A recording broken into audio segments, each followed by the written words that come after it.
salaamaaleykum mbokku internet ak téléspectateurs yi baaxoo seetaan seen chaîne Média Info TV di leen dalal jàmm ci sur un plateau spécial boo leen xoolee tey ñi ñu ko seexal di ngeen xam ne c'est vraiment un plateau spécial ndaxte tey l'année tire à sa fin donc Média Info mu ngi profité ci occasion bi nii di leen remercier bu baax a baax ci fidélité bi nga xamante ni am ngeen ko envers télévision bi voilà tey nag ñu ngi dalal ñaari ndaanaan yu mag waaw naanaan yu mag yoo xamante ne seen dénominateur commun mooy ils sont candidats à la mairie de Yoff avant ñu leen di jox kàddu gi ñuy jox Djibril Thiaw moom aussi muy présentateur ci Média Info TV Djibril nuyu nañ la. ñu ngi lay fay El Hadji El Mamadou ñu ngi lay nuyu tamit yow tamit di la jaara di la kontaane bu baax a baax waaye di jaar noonu di nuyu suñu ñaari naataangoo yi macha allah Seyna Issa ak Samba ñu ngi leen di nuyu di leen jaar bu baax. di nuyu ñi nga xamante ne ñoom ñooy safoo Yoff Média Info TV lapsus la man dama am problème entre Yoff Média Info. c'est normal transition mu mel noonu. ayca mu ngi noonu mbokk yi xarit yi comme ni ko El waxee léegi nii plateau spécial la ñu war si dalal ay kàngaam ñoo xam ne dañuy xëccoo wala sax dañuy jongante pour jël li nga xamante ne moom mooy maire bu Yoff. macha allah merci beaucoup Djibril xanaa ñu jox ko déjà. monsieur Samba Diouf moom mooy candidat wu Gëm sa bopp coalition Gëm sa bopp moom mu nuyoo ak téléspectateurs ak internautes yi. asalaamaaleykum wa rahmatullah ñoo ngi nuyu ñëpp di leen ziar di nuyu waa Yoff di nuyu kilifa dëkk bi di ko commencé ci sunu kilifa yi ci wàllu diine di ko tàmbalee ci waa kër Seydina Limaamu Almahdiyu di nuyu imaam yi nekk ci dëkk bi diggante virage ba Jàmmalaay 2. jàpp Ouest Foire Nord Foire maanaam 14 kilomètres yi nga xam ne yëpp moom mooy commune Yoff képp ku fi nekk di kilifa diine ñu ngi lay nuyu di la ziar di la ñaanal wér la ak sutura di ko ñaanal également sunu kilifa aada yi nekk ci dëkk bi parce que Yoff dafa nekk dëkk boo xam ne dëkku tradition la ci benn parti bi kon ñu ngi ziar bëpp jaraaf bëpp ndey ji réew di ziar également soxna yi di ziar sunu mag yi di ziar sunu rakk yi di ziar population Yoff yëpp ñu ngi leen di nuyu di présenté waat ginnaaw bi ñu doxee fan yi yëpp ci biir dëkk bi di def sunuy proximité di présenter sunu programme Samba Diouf man juriste la d'affaires damay liggéey maanaam ci wàllu consultance lépp lu jëm ci wàllu droit des affaires di jàngale également droit au niveau des universités maa ngi nuyu ñëpp di leen ziar di delloo kàddu gi peut-être di anticiper tuuti rek maanaam ci montre bi di souhaiter Sénégal ak waa Yoff at bu bees atum naataange 2022 bii di xeeñ yàlla na igseeg jàmm ak salaam te buy ñëwee it yàlla nañu indil ngëneel te ngëneel bi liñ ciy gën a séentu mooy maire Yoff ki fi nekk ak ñim fi àndal suñu borom teggi leen fi teg fi ñu bees maanaam Gëm sa bopp coalition ñu doxal Yoff ci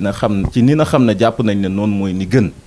li na xam ne tey jii lépp luy modernité ville Yoff nekkoon buntu Sénégal saa boo daan tukki ñëw wàcc Yoff ngay njëkk a jaar buntu boobu Yoff doonoon te war a koo continuer doon di jàppale la ville de Dakar ci développement am ñu ngi ñaan yàlla ci 2020 bi ñun gone Yoff dëkk ci biir dëkk bi jàng ba jàng jotee xam li ñu war a xam di ci góorgóorlu ànd kook suñu kilifa yàlla nañ ko suñu borom defal ren ci 2020 bi ndax ñu mën a liggéey Yoff ba Yoff di wuyoo ci li ñuy wax l'échelle de croissance dans le développement de la commune de Dakar ñoo ngi sant ñëpp di gërëm ñëpp. merci beaucoup monsieur Samba Diouf donc ñu jox kàddu gi Seydina Issa Laye Samb muy candidat wu Yewwi Askan Wi à Yoff. waaw asalaamaaleykum mbooloom internaute ak ñi seetaan Média Info TV ñu ngi leen nuyu di leen ziar di nuyu vraiment ñi ñu dalal ci plateau yi El Mamadou ak Djibril Thiaw di nuyu suñu naataango Samba Diouf bokk coalition Gëm sa bopp di ziar waa Yoff jëkke ko ci xalif général des Layènes Chérif Seydina Mouhamadou Makhtar Laye di nuyu borom ndomb tànk imaam yi di nuyu toute la jeunesse yoffoise di nuyu mbooleem ku nekk Yoff di fi yeewoo te am fi teraanga ñu ngi leen di nuyu di leen ziar bismillahi rahmaani rahim. macha allah merci beaucoup ci nuyoo ak présentation yi donc mën nañ dugg directement dans le vif du sujet tey on vient au terme de l'année 2021 année 2021 nag mu année bu riche à bien des égards ndaxte am na yu bëri ay xew-xew yoo xamante ne yamul Yoff sax mais xew na ci Sénégal ñu bëggoon xam déjà lan moo leen ci gën a marqué xanaa ñu commencé waat ak monsieur Diouf rek Samba Diouf lan moo la gën a marqué ci année 2021 bi. lu weesu mën na weesu politique mën nga laal domaine yëpp. waaw incha allah jërëjëf sëriñ bi El ñu ngi leen di ziar bu baax a baax. xam naa xel moo fàttu léegi ci nuyoo gi également parce que dama waroon a tàmbali bi mu daanalee ma nuyu sama naataango muy Seydina Issa maa ngi koy nuyu bu baax di ko ziar également di yéen Yoff Média keroog dañoo amuloon temps wu waxtaan bi ngeen ñu invité. effectivement mais ñun dañu bëgg sant leen bu baax ndax li ngeen defal Yoff wax naa leen ko bés bi njëkkee daje ma ne leen défendre naa leen foo leen nekkul. ndax toog nañ ci débat ak waa Banque mondiale Canal Horizon ñuy wax ci affaire u basculement TDS télévision numérique bii ñuy wax ma ne leen li ñu war a njëkk a xeex ci dëkk bi mooy le contenu local du ay jëli ay film fii la jël ko ne waaw canal amal droit quota film local quota film africain et cetera mais nañuy créer du contenu local boobu ba ma koy wax c'était au siège de la Banque mondiale te lu mel nii Yoff moo tax peut-être ñun ak yéen xamantewuñu woon nii waaye kilifa gu mel ni Bécaye na xam ne moom moo yàgg tàmbali lu mel nii moom sama xarit la dañ daan dem di toog di waxtaan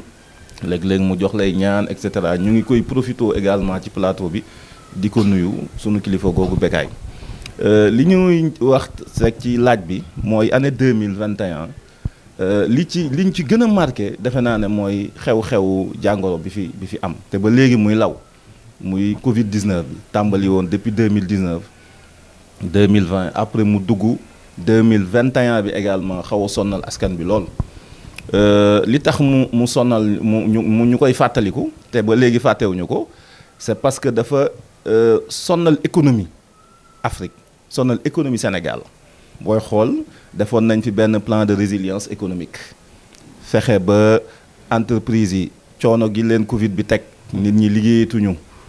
ñu mel ni ñun di def télétravail ñenn ñi meloon ni Seydina Issa xaj na ku maytul marché yi na nga ko doon doxee léegi na nga ko doon amee et cetera demeetul noonu état du Sénégal am lu mu jéemoon mais ci kaw également doole bi ko askan wi jox ndax booy xool sunu kilifa diine yi ñoo njëkk a jóg ku mel ni Sëñ Mountakha jël 200 millions joxe ko période Covid bi ba muy tàmbali sénégalais yi jël seen alal di ko joxe. loolu c'était pour maanaam jàppale sa borom sa dëkk kon jàppale sa dëkk boobu na xam ne sénégalais yëpp dañ cee doxoon jamonoy Covid bi man dama ci gis benn signal fort également moom mooy nit patriotisme boo ko amee gëm sa bopp gëm sa dëkk lépp lu ñëw lu mu diis dinañ ci war a mën a dox ba loolu mën a woyof kon Covid boobu franchement c'est un événement majeur programme de résilience bi également c'est un événement majeur mais peut-être liñ ciy naqarlu rek mooy niñ ko waroon a doxale ci biir communes yi et cetera maanaam demewul noonu xaj na dinañ ci ñëwaat ci ay kàddu mais waroon na gën a demee neneen buñ jëlee kaaw Yoff xaj na dinañ ci ñëwaat pour bañ a monopoliser parole bi rek man sur le plan parce que man dama nekkoon bénévole daan Covid ñun lépp luy maanaam outils digitaux yu ñu doon jël di wër 12 districts yi nga xam ne ñoo nekkoon Dakar man ci bénévole yooyu laa bokkoon ñëw Philippe Senghor ñëw feneen di leen wutal ay outils digitaux di leen wutal ay jumtuwaay pour ñuy mën a def également di topp malade yi di leen woo di leen yox ay informations et cetera kon maa ngi profito également di sant population yi di sant également le corps médical sénégalais na xam ne malgré le fait que amuñu jumtuwaay ñun xam nañ ci dara ñun ñi nekkoon dans Covid di leen jàppale amuñu jumtuwaay internet bu baax sax amul ci yenn hôpitaux yi notamment fii Philippe Senghor man xam naa ci dara dama doon liggéey ak ñoom docteur Diop te ñun également bés bu ñu nekkee maire Yoff franchement loolu dinañ ci liggéey bu baax a baax de fait que mu am autonomie au niveau également liggéeyukaay jumtuwaay yi nga xam ne hôpitaux yi dañ ko soxla ba dara dootuñu bett également comme lu mel ni Covid bii fi xewoon ak leneen yi nga xam ne xew na fi ci wàllu diine également defe naa ne Covid bi am na lu mu fi créé waat prolongement rek lay doon parce que am na xew-xew yu bëri yoo xam ne waroon na xew ci 2021 bi feebar boobu tax na ba mujjul am nit ñi nag xeex nañ ko ñaan nañ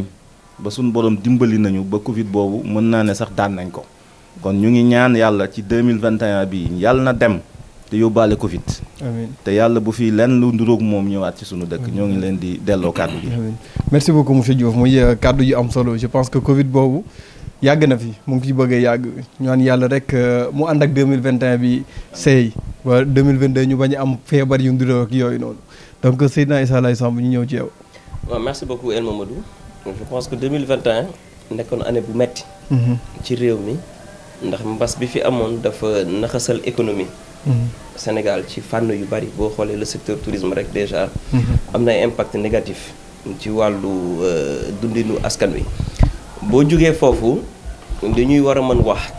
lu nekkoon alerte lu feeñal lu bari lu soxi ci réew mi mën nañ ko citer aussi les événements de mars. maanaam manifestation yi fi amoon. ba am ay takk der yu si gaañu am si ay blessures am ay ndaw yu si ñàkk seen bakkan. donc loolu da doon wane suñu fragilité dëkk. parce que si kaw injustice. parce que injustice daanaka moo taal réew yu bari moo taalit guerre yu bari donc mois de mars dafa wanaat ne suñu réew jot na ñu saytuwaat suñu bopp. def suñu póotam biir jàngataat xam ne nous ne sommes pas parfaits. maanaam Sénégal nekkul une nation d'exception. donc événement mars yi dafa mettre à nu un échec des politiques publiques yu ñu jëmee ci jeunesse bi yu ñu jëmee ci wàllu emploi. parce que Covid bi dimbaliwul woon nguur gi certes amoon na un programme de résilience ni ko sama naataango Samba waxee mais feeñal na ne État du Sénégal dafa échoué ci canaliser ak satisfaire les besoins de sa jeunesse. parce que outre injustice bi ndaw ñi doon kaas bi ñu doon xeex ndaw ñi dañ doon manifester seen naxar ci seen dundin ci seen nekkin ci réewu Sénégal da ngay nekk ndaw jeune xëy amoo liggéey da ngay nekk ndaw xëy am métier amoo foo jëm da ngay nekk ndaw xëy di subir injustice sociale di subir kumba am ndey kumba amul ndey nga nekk ndaw xëy nga am xalaat am xarañte mais amoo moyen yoo tabaxe wala yoo participer ci li war a tabax sa réew. xam nga jeunesse dafa mas a marqué évolution àdduna bi donc Sénégal mars jeunesse bi dafa profiter si situation bi ñu bëggoon a teg benn way politique ci injustice mu fépp wane boppam ba président bi bu mu génne dafa ne dégg naa leen mais nag tey bu ñu dawalee 2021 ba muy jeex war nañu defaat taxaw seetlu laajte ndaw ñi ban taxawaay la ñu am ci réew mi jamono ji ba ginnaaw président jëloon ay engagement pour gën a mbay ndaw ñi nu ñu suuxate seen bopp nu ñu tàggatewaate seen bopp ba mën a nekk un vecteur de développement ci réew mi donc 2021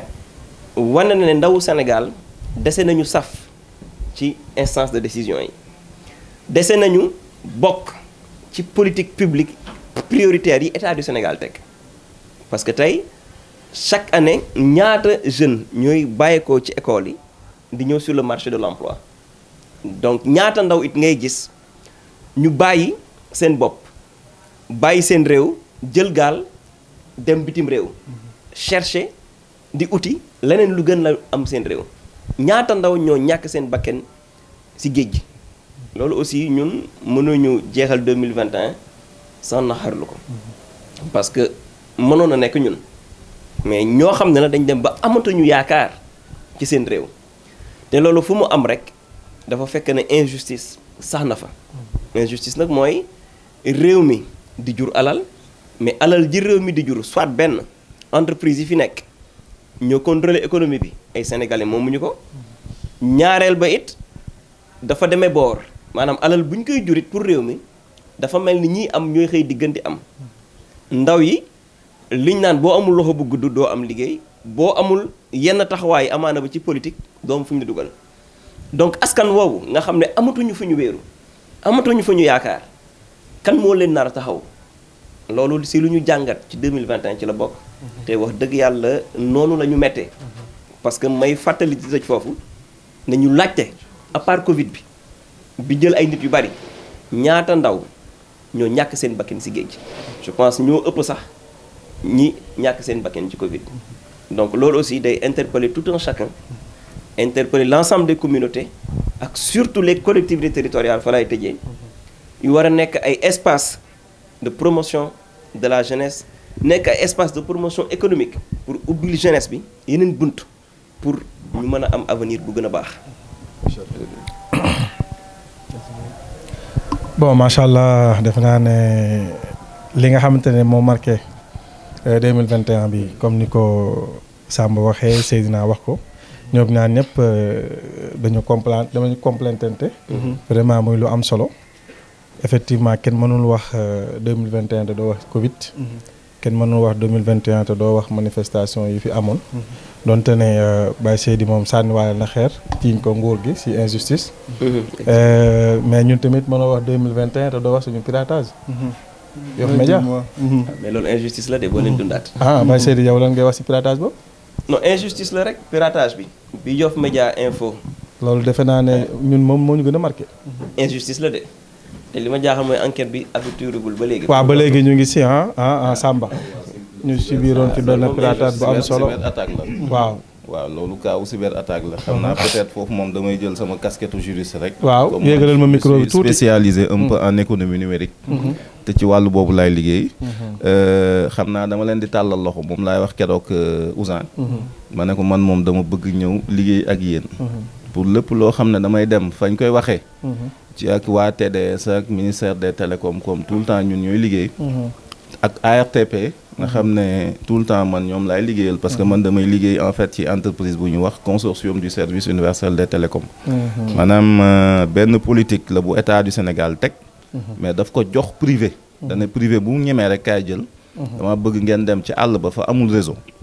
ngeen créer fa réseau ngir sénégalais yi mën a yam mooy affaire inégalité bi Baye Seydi doon wax léegi. sénégalais yëpp yam ci. maanaam ci moyen de communication yi parce que yow mënoo nekk Yoff ne yow yaa am droit ci télé. yaa am droit ci rajo. également que nekk ginnaaw Fongolé mi war na am droit ci télé ci rajo. ñun ci loolu la ñuy liggéey moo tax ma doon wax keroog ne leen man dama ne ci secteur boo xam ne yéen ca ngeen ne ba ma leen di laaj waxu fréquence ak affaire yooyu kon loolu dinañ leen ci jàppale parce que affaire u cyber attaque la. dinañ ci mën a liggéey ak ñu mel ni ñoom commissaire Pape Gueye bi nekk ki fa la cybercriminalité. ak également waa digg ak et cetera loolu moom man ma dinaa engagé wu daal boo leen ma ko mayee. pour ñu liggéey ci mais lu doy waar la. waaw te en fait wóorul ci dëkk. surtout bu fekkee dafa nekk ay jeunes yu jóg comme yéen. di jéem a apporter un contenu local. il faut également que bu dara amee boo leen jógee waxee ko fañ ko war a waxee automatiquement Baye Seydi mu ngi koy wax. enquête bi ñu diligenté ko de telle sorte que lépp lu ci war parce que Sénégal am na ay experts. ñu def ko. lu ñu leen ci war a jox également muy ndàmpaay sur le plan juridique. muy sanction yu ñu tëral. am ñu ci war a daan ñu daan leen yéen ñu jox leen seen ndàmpaay ndax fii également gën a ñoŋ gën a jëm kanam ñun franchement loolu la ñu leen di ñaanal te ñu ngi leen di tàllal en tout cas suñu loxo. pour lépp luy conseil ci wàllu droit ak wàllu appui au niveau également. des autorités yi nga xam ne mën nañ ne mooy autorité de tutelle yi. pour tout ce qui tourne autour du numérique. également de l'audiovisuel. def naa ne loolu am na solo su fekkente ne aussi elle wax nañ ñi nga xamante ne ñoo ñu gën a marqué. si 2021 bi def naa ne war nañ si tirer ay njàngat. am na si yoo xamante ne nii da ngay wax ne ay woo gis wala dogal yàlla boo gis sababu borom mu ngi si. am na yoo xam ne peut-être dogalu suñu borom la. mooy lu mel ni Covid bi. mën na nekk dogalu suñu borom waaye est-ce que loxo nit jóg na si. lu mel ni manifestation yi nga xamoon ne amoon na fi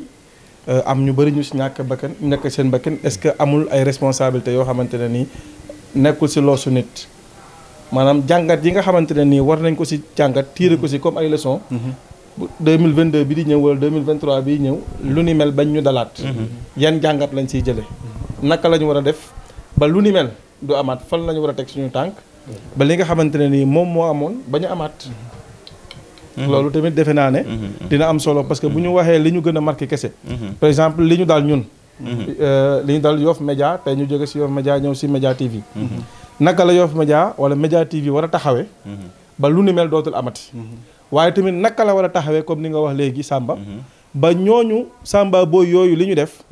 ñu sanctionné leen ba keneen du xalaatati. lu ni mel. loolu def naa ay jàngat la yoo xam ne. war nañ ko si jëlee. effectivement ndaxte tey piratage boobu noonu je pense que comme ni ñu koy waxee rek yenn saa yàlla buy defar day mel na koy yàq. ndaxte mën nañu wax ne ci loolu lañ jógee am benn impulsion bu bees. Média Info TV sax si la juddoo donc beneen dynamique boo xam te ne ci la créé wu. ñi xamul loon Yoff Média Info yëpp tey. xam nañ Média Info TV. te bon xaw ma grâce à xaw ma à cause de waaye daal en tout cas ci loolu noonu la jógee. bon muy affaire bu lâche nag. parce que am na fu ñu toll woon ci YouTube. ñii xam un peu YouTube comment ça fonctionne dinañ xam li may wax. ci nombre d'abonnés ci nombre d'heures de visionnage ak yooyu noonu yëpp. mais yëpp ñu anéanti travail boobu noonu nga obligé waat recommencer à zéro. nekkoon na lu metti torop mais alhamdulilah. grâce à Dieu ak population yoffaas bi aussi gis nañ ne bi mbir mi amee. am nañ taxawu gu mat sëkk. ñi mën a ñëw ñëpp ñëw nañ ñi mënoon a yónnee aussi yónnee nañ ñëw manifester ñu seen soutien et tout ba yàlla def télé bi toll fi mu nekk nii mais comme ni nga ko waxee rek am na. peut-être yenn mesures yoo xamante ne léegi war nañ ko mën a jël de telle sorte que lu mel noonu ba ñu dalal waaw ku mel ni am nañ tey ku mel ni Samba Gueye dinañu mën a dimbali ci loolu Samba Diouf autant pour moi dinañu mën a dimbali ci loolu mais am nañ aussi ku mel ni Seydina Issa Laye Samb ak ñeneen ku nekk daal compétence bi nga xamante ne ni yàlla jox na la ko nga def le tout ba même bu dul Média Info TV kese beneen structure bu mu mënti doon ci Yoff mu mën ci bénéficier wu ba mu bañ a dundaat genre lâcheté yooyu noonu parce que yaakaar naa loolu moom lâcheté weesu ko voilà léegi ci noonu nag ñu xaw a ñëw ci mbir mi carrément ndaxte xam naa ne ay homme politique ñoo toog donc instant bi ñu ngi raf ci wax ci politique mais balaa ñuy dugg ci ay programme ci li ngeen namm pour Yoff ak yooyu noonu il faut que ñu am benn jàngat ci 7 ans yi nga xamante ne nii moo wees bu ma ne 7 ans dama ñëw si janvier 2022 moo tax voilà en principe 5 ans la woon mais ñëw na ba 7 ans ñu am si benn jàngat un peu ci gouvernance bi nga xamante ne équipe sortante bi amal na ko ci Yoff seen bilan ngeen commandé ko ñu commencé ak Seydina Issa Laye Samb waaw daanaka foofu moom dañuy sawar wax ci parce que ñoom ñoo fi nekkoon 2014 fatt nit ñi convoqué ay mbir gëmloo ñu lu nekkul parce que 2014 dañu gëmloo Yoff ne benn nit moo mën a indi développement Yoff benn nit mooy nekk ci wetu président di tëbb di indi nañ déglunte bu baax ci loolu développement du benn nit mooy nekk j'aime le répéter ci wetu président décréter développement wala di xëcc di indi misaal bi ñu yàlla woon mooy garab bu koko ci suuf lay jóge sax ci kaw jur ker jur doom mango kazalika loolu mooy développement nit ñi nekk ci suuf ñooy dem ba am conscience ci seen nekkin ci seen dundin xam ne am nañu ay jafe-jafe ñoom ñu ànd booloo uti ay pexe pour mën a suqali seen bopp buñ ci amee nag ndimbalu ku nekk ci état alhamdulilah mais Yoff dañu juutal njëmbat ji dañ ko dëpp li waroon jóge ci suuf dem ci kaw dañ ko jëmbate ci kaw mu war a ñëw ci suuf donc loolu du sax du jebbi du am ren. est-ce que Yoff fa jëmbat est-ce que Yoff fa jëmbat. parce que boo nee Yoff dafa juutal njëmbat. non Yoff moo tànnoon nit. nit kooku da leen waxoon ne fal leen ma ndax ma mën a bokk fa ñuy séddalee. mais li ci yéeme mooy fa ñuy séddalee bañ fa demee. li nga xamante ne moom la Yoff soxla dëgg-dëgg. pour suqali boppam jëm kanam ci lu ñu may aussi commune de plein exercice. gis nañ ne ña ko waxoon. ak ñañu àndaloon muy seen équipe dañ ci sooxe bu baax a baax boo ko doon tey natt ci français wala di leen jox note doo weesu 8/20. loolu mooy dëgg bi di loolu ndaw na de. kañ mais ñooñu tamit bi ñu ñëw en 2014 dañu indi woon programme. waaw mais programme bi ñu indi. boo ko saytoo. waaw boo saytoo programme bi mën ngoon nga ko natt ci fanweeri poñ ak lu topp mais lañ ca réaliser dëgg ci alalu maire bi comme nañ leen ko sante woon mais loolu. amuñ sax la moyenne moo tax ma ne la man su ma leen doon noté par rapport ak jàngat bi ñu si def xam nga ñun du ñu toog ci télé di waxantu. lépp lu ñu wax dañ koy gëstu. am ci ay firnde yu wóor. yoo xam ne da ngay naan anamu ñu ne la mu ngi nii. boo jëlee tey wàllu njàngale mi éducation parce que Nelson Mandela dafa ne ci benn fànn ak ay borom xam-xam yu mel ni moom. ëllëg boo koy waaj cim réew ci ndaw ñi ak ci xam-xam nga koy waaje mais Yoff tey. ñi fi nekk diggoon nañu ne lépp luy banqaasu jàngalekaay ci Yoff dinañ ko yeesal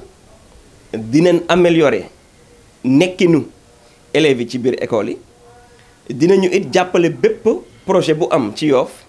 te mu mën a suuxat jàngu daara ak yu ni mel mais tey boo saytoo lañ ci def ci jéego ñaata école a fi am luñ fi def ñoom en terme de rénovation Kenjiro ngay mën a cité te Kenjiro nekkul uniquement rek alalu mairie bi bees na tax de benn non xam nga nekkul alalu mairie bi uniquement maa ngi ciy ñëw boo jëlee tey école Talla Diagne nga dem yeneen école yi fu mel ni école 2 ña fa daan jànge ngay gis ñoom ñoo jël seen alal participer ci yeesal école yi ana mairie bi boo jëlee tey wàllu promouvoir xam-xam nga jël amicale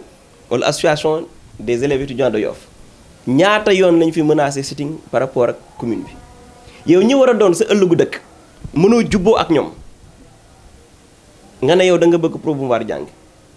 beneen bi muy école Malick Sy du ma ci sori du ma ci xóot mais li ma ci mën wax rek mooy ana engagement ñoom ya ñu jëloon ci njëlbéen ga pour accompagner leen pour suuxat jàngu diine fii ci Yoff defuñu ko ci mujjantal ga est-ce que école Malick Sy dafa bokkoon ci programme bi non ñoo jël engagement ñoo jël engagement si loo xamante ne seen tutelle la non ñoo jël engagement ne dañ koy def xam nga développement du ma canaliser développement cantonné ko ci benn lii mooy sama compétence ak lii du sama compétence lu ma gis man en tant qu'acteur communautaire en tant qu'acteur de développement bëgg sama dëkk jóge poñ 1 dem poñ 2 war naa en tant que citoyen jël def ci ay jéego mu mën jëm kanam xam nga bu ñuy xaarante ci développement duñ mës a développer développement ni ma ko mën jàppe c'est un mouvement d'ensemble buy englober complémentarité maanaam mottalante ci suñu biir pour mën a utali développement donc tey si wàllu politique éducative bu maire sortant mën naa ci wax ne c'est un échec parce que tey école yu Yoff sax matériel de reprographie maanaam leen mën a permettre composition am ñu def ay photocopie sax jagleel ko élèves yi école yi dañ ko tere. mais yow tamit li ñu wax ne si ay millions la moom la ñu jagleel wàllu njàngale bi si Yoff est-ce que du 60 millions su ma juumul loolu yëpp nga ne dañ échec. non xam nga échec la. bu ma juumee chiffre bi ñu baal mais su ma juumul noonu la mais boo demee tey fi nga xamante ne mooy banqaas bi dajale école yi nekk arrondissement Almadies. mais Yoff nekkul commune ba gën a xarañ. Mermoz commune Mermoz Sacré-Cœur campagne ñu lu ma Barthélémy Diaz mais dama gis dëgg di ko wax. mais xam moom ànd. waaw ñoo ànd. mais dama gis non xam nga ko gis nen nga ne nen a ngi nii. boo fa demee tey accompagner na école yi ba accompagner comité de gestion yi nekk ci école yi pour ñu am moyen yu ñu jànkoonteeg jafe-jafe ñuy am te école yi da ngay dem ñu am problème ndox école de ñaata yoon lañ sollicité ay bonne volonté pour fay ndox mi ñaata yoon la ñu sollicité ay bonne volonté pour électricité pour te dire que nee naa la condition yi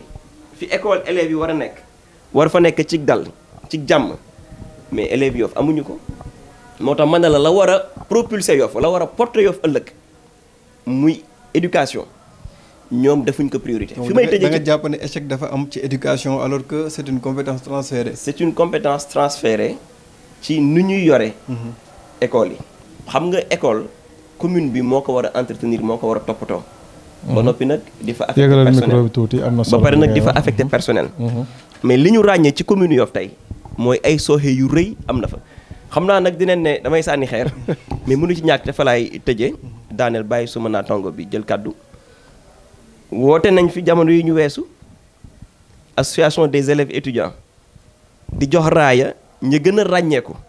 ci wàllu njàng fii ci Yoff mais gisoo fa commune bi parce que ñu nit ñu ngi ak suñu bët réseaux sociaux yaa ngi fi lu xew nit ñi dañuy xool mais boo leen oowee ci leneen ci même bëccëg bi dem nañ ca leneen loo xam ne du wàllu jàng wàllu sport la te balaa ngay wax sport mais fexeel ba kiy defe ji sport am xam-xam bu mu dugal ci bopp bi mooy éviter violence yi ñuy gis ci nawetaan yi muy éviter lu bari parce que bopp bu amul dara ak bopp bu am dara kii di leader. la ko war mooy fexe ba képp ku juddoo ci commune am toll ci am xam-xam ñu fexe ba nga am xam-xam parce que lu tax on doit fabriquer on doit construire à partir des écoles de véritables citoyens yoo xam ne ëllëg di leen xam seen ax ak seen yelleef ci seen réew mais boo sàgganee sam njàngum dëkk ëllëg bu violence amee ci dëkk bi yow mi ko jiite woon jamono ja nga fa nekkee jéego ya nga sa deful woon safaan bi muy jur mooy ba nga fa jógee violence ba donc tey c'est important commune bi xam lan mooy responsabilité am lan mooy priorité am mais bu ñu la invité fu ñu lay tàccoo nga dem bu ñu la invité foo xam ne duñ la fa tàccu mais dañuy promouvoir ay xale kenn du la fa gis donc loolu si poñ yi parce que lu campagne bi gën a ñëw ñu gën ci xuus ñu gën a wan cu nekk ñi fi nekk te dinañ ko def nag benn par benn bañ yegga ci mais li tàmbali la rek. waaye Seydou li nga wax ni yomb na trop. yow commune bi li mu accompagné si xale yi yëpp encadré leen ubbi tey jàng tey jox leen ay fourniture à chaque fois ñuy kii yow nga jël lépp gas. la moo tax léegi la moo tax des fois yéen ñi di xëccoo. nekk opposition. yéen à chaque fois lu gars yi def da ngeen naan baaxul ne la ko waroon defee ni mu doxee baaxul dafa waroon waaxu bu waaxoo ñu ne dafa waroon daagu su daagoo ñu ne dafa waroon daw lu tax à chaque fois daal doo leen. boo ma toppee tuuti si sama carrière politique ànduma ak président Macky Sall mosuma voteel président Macky Sall mais am na jéego yu mu teg ci budget gouvernance am bi ma ko gisee nee naa baax na lu ci mel ni couverture maladie universelle dinañ ci ñëwaat ci kanam. bi Yoff moom dee na. parce que couverture maladie universelle ci engagement. yi maire sortant bi jëloon el baal ma foofu mais bu Yoff bi am na problème. non am na problème te nee naa la en tant que ministre de la santé. c'est l'occasion. c'est l'occasion waaw mais parce que sama xel fattu woon na si. yaa ngi remercier bu président mais bii bu Yoff bi. mais li ci garaaw mooy ki ko yor coow jiite ko. waaw boobu fi mu nekk nii dafa taxaw. mais li ci yéeme mooy municipalité bi moo war a accompagner askan wi. sensibiliser leen pour ñu dem vers les mutuelles. parce que mutualité principe bi mooy na ñëpp cotiser. pour ñu couvrir le maximum de personnes. commune bi comme ni ko Barthélémy Diaz di defee commune am jël subvention dolli ko CMU bi nekk ci commune am mais tey en tant que ministre de la santé nga war a promouvoir la vision et la dynamique programmatique du président de la République yow sa biir commune da nga échouer ci territorialisation politique publique parce que la CMU fait partie des politiques d'État mais yow sa biir commune sax da nga ci échec ci wàllu couverture maladie universelle parce que tey Yoff moo waroon nekk en tant que ministre de la santé le flambeau le porte-étendard de la couverture maladie universelle mais tey xam naa suñu wéjur yi ñoom docteur Thioye duñ ci nekk ci kàddu yi ci média yi di ci wax comme ñun niñ ci amee sañ-sañ wax mais ñu ngi souffrir parce que ñu mel ni ñoom di ay bonne volonté ñëw neen seet ñun ñi di opposition pour ñu inciter nit ñi jàppale leen ci suñu kàttan pour mutuelle bi mën a jug dem mais moom lu ko tee ci budget bi mu am mu subventionné si mutuelle bi pour gën ko suuxat gën ko jàppale moo tax ma ne la bu ñuy débattre ci bilan am mënoo ci gis ndam lu rëy lu mu ci am c'est un échec te échec yi boo ko jëlewaatee foofu li ko yokk indil mooy le manque de concertation entre les acteurs communautaires mooy lu muy jaay waa Ndakaaru ci gouvernance participative inclusive yow nga ne da nga bëgg a wax waa Ndakaaru ne bés bu ñu la falee di nga jokkalante ak les structures communautaires di nga jokkalante ak wëy ndomba tànk yi ak képp koo xam ne acteur la ci vie communautaire u Ndakaaru te yow fi nga dëkk doo waxtaan ak les acteurs communautaires bu ñuy wax dialogue politique Sénégal mais dialogue politique Yoff la waroon njëkk a sampe tànkam da nga gis maire bi mas a woote dialogue politique ci biir ñim ko seqal ci Yoff benn mosu ko woote ñaar da nga gis en plein Covid muy wër këru diine yépp muy yeewoo Yoff Layeen mais mu jéggi leen waxtaan ak ñëpp ci réew mi ci wàllu Covid bi sauf Layeen da nga gis defal naa ko rek da nga gis xam nga dañuy waxtaan rek non mais fi la dëkk tamit kii na déedéet waaw mais booy sensibiliser ñëpp moo tax ma ne la li muy jaay nit ñi ak ni muy doxale dafa wuute dafa waroo mënoo woote Ndakaaru gouvernance participative inclusive mais nga ñëw Yoff nga dëkk yow doo waxtaan ak nit ñi doo wax ak say ñooñ say administré doo waxtaan ak ñoom ki jiite commune bi ñaata yoon le président des séances du conseil municipal ñaata yoon dañ koy compter saa ñooñu noonu ministre amul jot. donc gouvernance par délégation la doon def. gouvernance par délégation la def donc kooku ñun mënuñu jaay un rêve dakarois xam naa damay bàyyi suma naatongo bi kaddu gi mais mu ngi ne il aime Dakar d'un amour qui lui arrache les larmes aux yeux te yow de 2014 juin à jamono ji ñu toll 7 ans conseil de ville bu Dakar bu ñuy waxtaanee jafe-jafe Ndakaaru bu ñuy toogee di waxtaanal waa Ndakaaru seen orientation fan lañ jëm fan lañ war a pavé yow nga kaasal waa Yoff la nga fa teew matul ñetti yoon gën gaa bari ca lay mat. maanaam moom conseiller la mun na fa. conseiller à la ville la ba tey. après mais réunion yi nga xamante ne fa la ñuy waxtaanee ëllëgu Ndakaaru war a planifier la war a xew ca Ndakaaru Yoff bokk ci du fa taxaw di kaas. 7 ans yëpp ñetti yoon la fa teew. nee naa la matul sax ju 5 fois ñett yi moom teew na ndax am na yoo xam te ne man gis naa ko fa mais avantage yi lié à position yam fa am daaw ko fa bàyyi da koy dem jël moo tax bu taxawee tey ne dafa sopp ndakaaru dafa bëgg ndakaaru man mënu ma ko gëm parce que ndakaaru da nga koy xeexal. ca bànqaas ya nga nekk balaa sax ngay jot ndakaaru c'est ça la vérité ñun ñu ngi xeexal Yoff ci fi ñu ne balaa ñu jot Yoff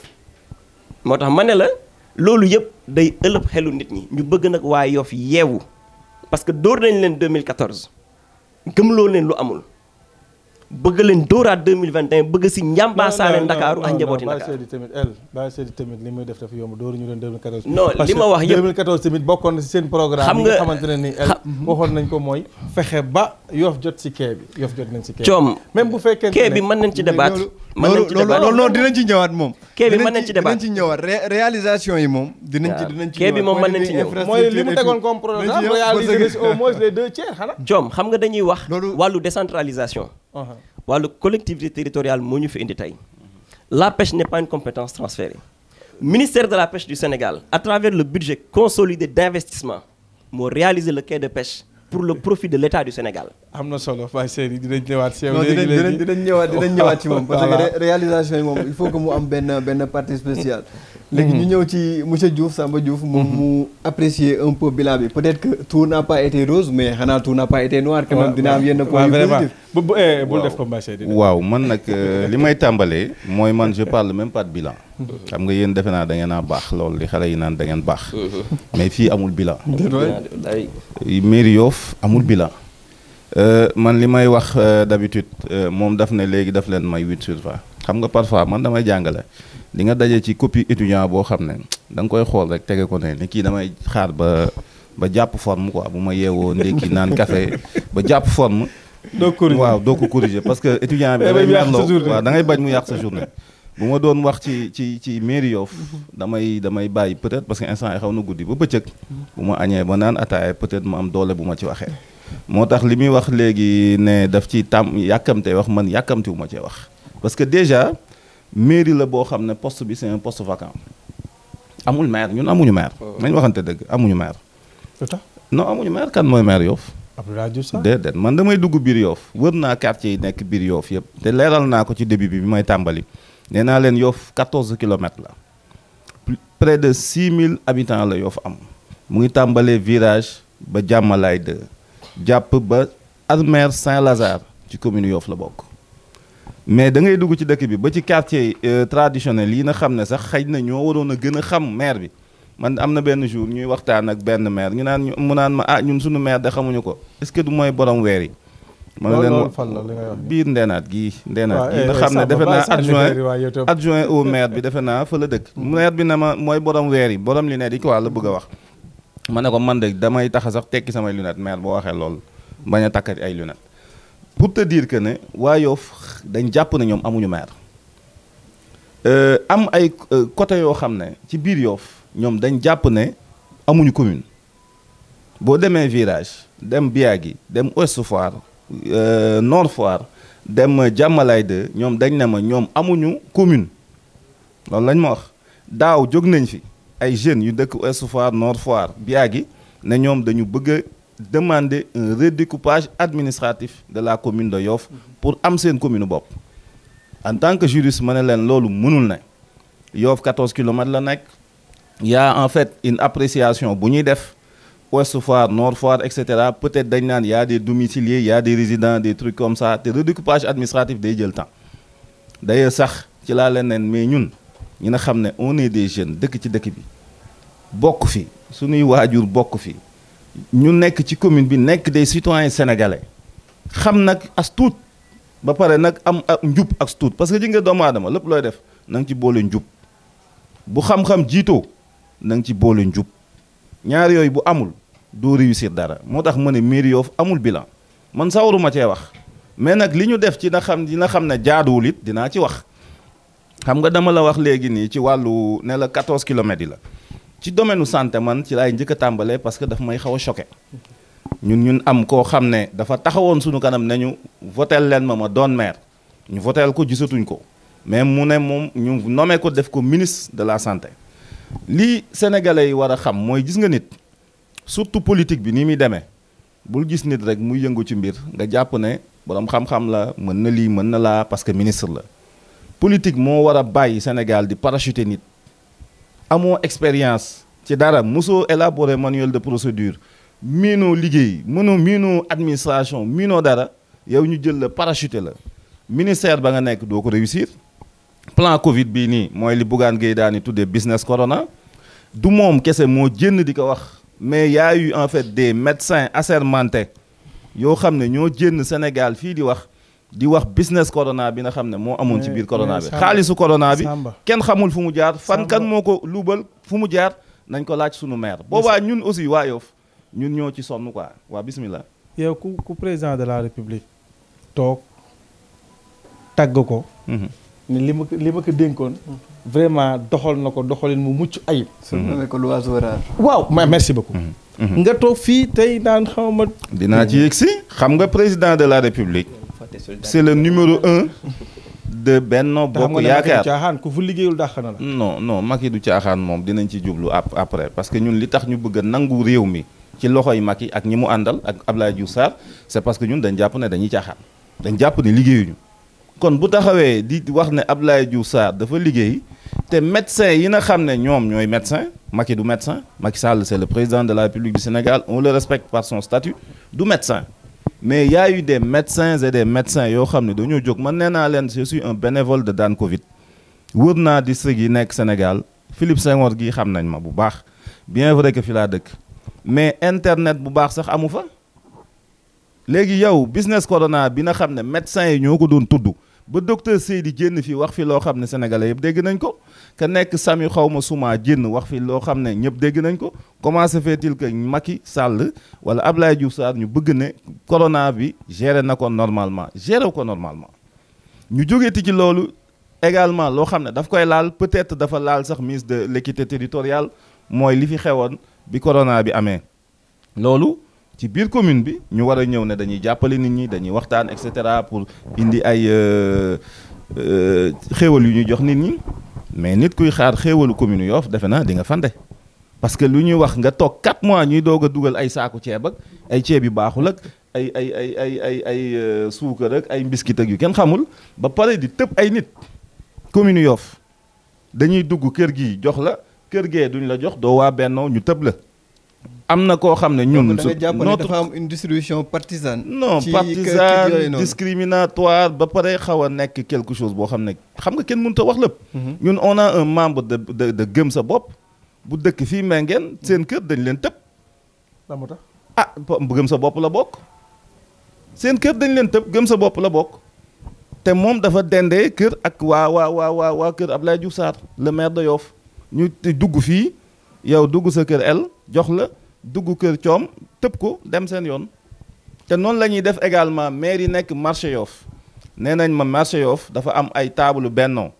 am ay taabal yoo xam ne nag mooy ñi nga xam ne tekkiwuñu dara parce que dañoo am ngor am gëm seen bopp ànduñoo ak moom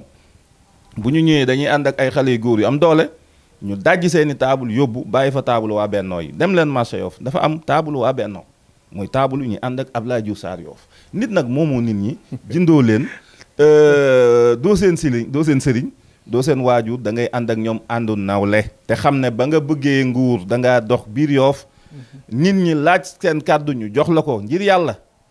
ak yaakaar sunu borom jàppoon na yow it doomu réew mi nga doomu askan bi nga doomu commune bi nga li nga wax di nga ko def mais defu ci dara moo tax ma ne moom amul bilan côté santé li ma ci gën a metti ñun dañoo jóg on a des membres de gëm sa bopp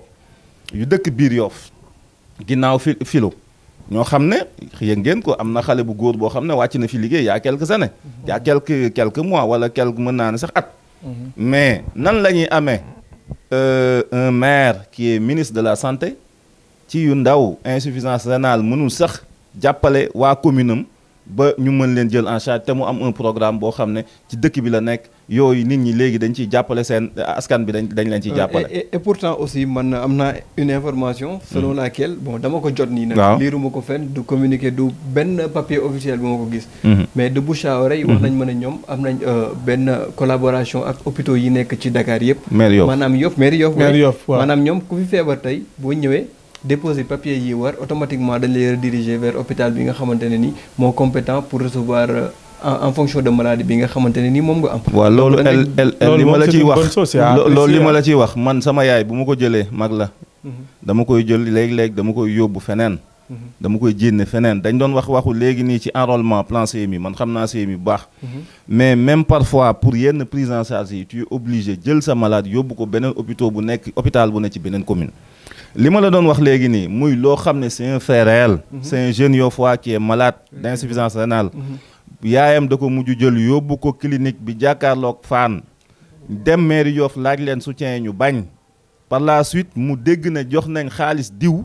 moom moo ko joxul waaye ba mu laajee mairie Dakar ñoom après jàppale nañ ko ba finalement xale bi suñu borom da ko jël Samb suñu la déggee mooy maire Yoff def na li mu waroon def. def gi mooy après la ñu doog a intervenir topp na ci wax na sonn na finalement jël na doomam en charge ba mu ko jëlee en charge yi dem ba lot ci lay doog a ñëwaat di leen laajaat ba mu leen laajaatee nag ba léegi joxuñu ko mais daal ci weewu nag nee nañ ko peut-être jox nañ diw et cetera te loolu montant bu mu dig la mënul jàppale kenn ci insuffisance rénale lañ waxante dëgg on a un maire qui est ministre de la santé du ay faux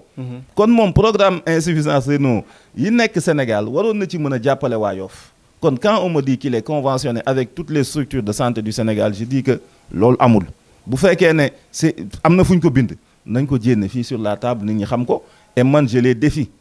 on les défie tous parce que xam nañ ci dëkk bi lañ dëkk dañuy dem ci hôpitaux yi xam nañ la fa xew on sait exactement ce qui se passe kon loolu bu ñu ko waxee man je leur dis que c'est pas vrai je balaye d'un revers de main leneen li nga xam ne aussi dama koy wax pour montrer que ne Abdoulaye Diouf Sarr na may eggalee rek moom mooy dama wax léegi ci wàllu santé damay wax également ci wàllu sport au niveau de Yoff damay faral di tooñ ma ne ñun Yoff ak communes yi nga xam ne ñoom lañ sësa loolu boo xoolee Wakaam am nañ ay équipes yoo xam ne dañuy compétir au niveau handball basket football boo xoolee Ngor ay temps yéegoon na fi def fi ay jaloore boo xoolee ñaari tali Sicap nawetaan la jógee instant yi kenn mënul tudd football Sénégal te tuddoo ko ak yeneen équipe même yëgoo dee Sicap ay jamonoy Touré doon nañ fi def ay jaloore mais man je me demande Yoff fan la RS Yoff nekk ak ana jàppale bi nga xam ne ci programme maire bi ci li mu liggéey comme da ngeen ne am na bilan ma ne leen fuy national 1 di def ay mbir national 1 xam nga ñun li ñu doon ñaan ñun Yoffois bu dimanche wala samedi jot ñu dugg suñu oto dem ne dañuy seetaani dañuy supporter ji RS Yoff ñëw ñibbi si gagné xam nga loolu dafa baax ci dëkk day apaiser tension day apaiser dëkk day tax nit ñi kontaan dëkk bi da ngay gis par exemple Marseille wala feneen ak feneen ay kilifa dañuy yeewu takk seen bandeau dem seetaani équipe bu Marseille ñëw ñibbi seen dëkk ñun Yoff amuñu loolu keroog dama koy wax jeunes yi dama dem terrain basket bu Yoff ma ne leen man li ma metti dama nekkoon université di supporter Duc am équipe ñëw Yoff bi ma paree sama jàng toog fi muy sama dëkk mais man aw ma club bu ma supporter parce que sama club mu ne ma ñun bokk nañ ci 6 meilleures équipes yi et cetera ñu waxtaan ci lu bëre ma ne leen loolu li tax tey sport Yoff décollé-wul c'est parce que commune Yoff jàppalewu leen ci benn yoon te war na lu mu bon sax teg loxoom bien vrai que du compétence sax bu ñu naan lii ci këyit du compétence am mais am na loo xam ne aussi li may wax dafa am un principe général qui est dégagé par l'article 3 de la loi sur les collectivités locales daf ne maanaam maire bi dafa war a développer ay politique dans le domaine économique social nag mu lépp a ngi ci biir environnement cadre de vie muy compétence transfert yi kon social boobu ñuy wax ak sport defe naa ne lu mënut a ñàkk la ñun xam naa dinañ ci ñëw bu ñu waxee maanaam li ñu bëgg a def pour Yoff mais côté boobu man daf ma metti sport bi na xam ne Yoff amul benn infrastructure boo xam ne war na mën a porter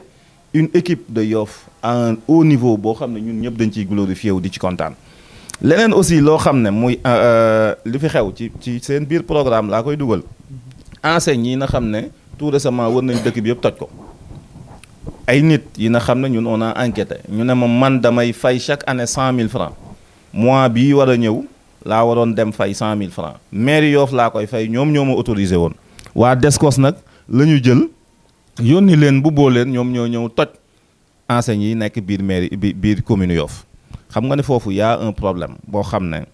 de compétence ak problème mu également xam li nga war a def ak xamul loo warut a def parce que bu fekkee ne un citoyen de Yoff dafa am benn commerce am ñëw nga jox ko autoriser ko mu lay fay ngay dugal sa gafaga nga jékki-jékki Descos ñëw toj seeni enseigne nga taxaw ne leen man sama yoon nekku ci. je crois que loolu aussi si seen biir bilan bu bon ci lañ ko war a dugal te waa Yoff yëpp instant bi mere nañ leen ci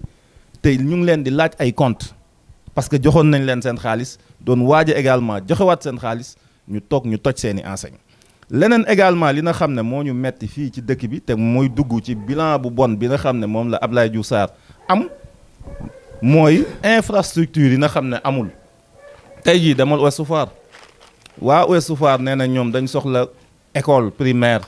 boo xam ne état bi moo koy gàddu Ouest Foire amul école primaire boo xam ne publique la dañ ko soxla nee na ñun suñuy doom yi jéggi bi ñuy jéggi di dem feneen ak feneen ak feneen soxla nañ école. Ouest Foire soxla nañ ay district lan moo fa mujj am ginnaaw xandaar pharmacie xandaar am na benn genre clinique bu fa kii mais clinique du ñëpp fu mën a dem kon infrastructure yi Ouest Foire amul marché Sëñ Fallou tur bee rëy rek mais du marché fa mu nekk également mairie bi moomu ko état moomu ko nit a ko moom te dafa bëgg ñu jóge fa ñu jël suufu Yoff caxatee ko dinañ ci wax léegi aéroport bii nga xam ne dañ ko délocaliser ba ñu délocaliser aéroport bi waaw mais dama ciy wax as tuut rek as tuut mooy maanaam da ngay dugg ci bilan xam nga bilan moom mairie war nga créer emploi ñu ngi wër dëkk bi naan créer nañ 500 ak et cetera dañoo yàq ay emploi jàmbur yoo xam ne ñu ngi nekkoon aéroport état bu ñëwee créer une politique yow da ngay proposer beneen politique de substitution. Qu'est-ce qu'on doit faire pour que les jeunes Yoff self-made men yi fi newoon ci dëkk bi di yëngu aéroport ñu mën a amaat leneen luñ jàpp ginnaaw bi ñu toxalee aéroport Léopold Sédar Senghor maire Yoff defu ci dara di seetaan. mais attends Samba boo jógee boo fekkee 50 emplois dem ba 600. mais loolu la ko fekk. mais loolu yooyu yaa koy wax. maire Yoff ñoom sañ ñu ko wax fenn. ah déet si bilan la bokk ñoom déedéet sañ ñu ko wax fenn xam nga ñoom dafa am benn bés ñu toog seen biir. vidéo bi sax c'est une vidéo virale nee nañ ñoom seen ambition weesuwul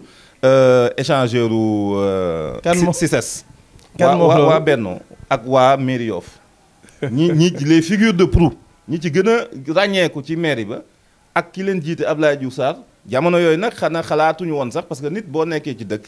bokk ci mairie Yoff war nga am ambition gëm sa bopp. mais le fait que ñu jógee 50 emplois ba 600 emplois ci laa bëgg a ñëw waaw fa laa bëgg a ñëw doo apprécier foofu déet fa laa bëgg a ñëw ñoom dañ ne seen ambition weesuwul foire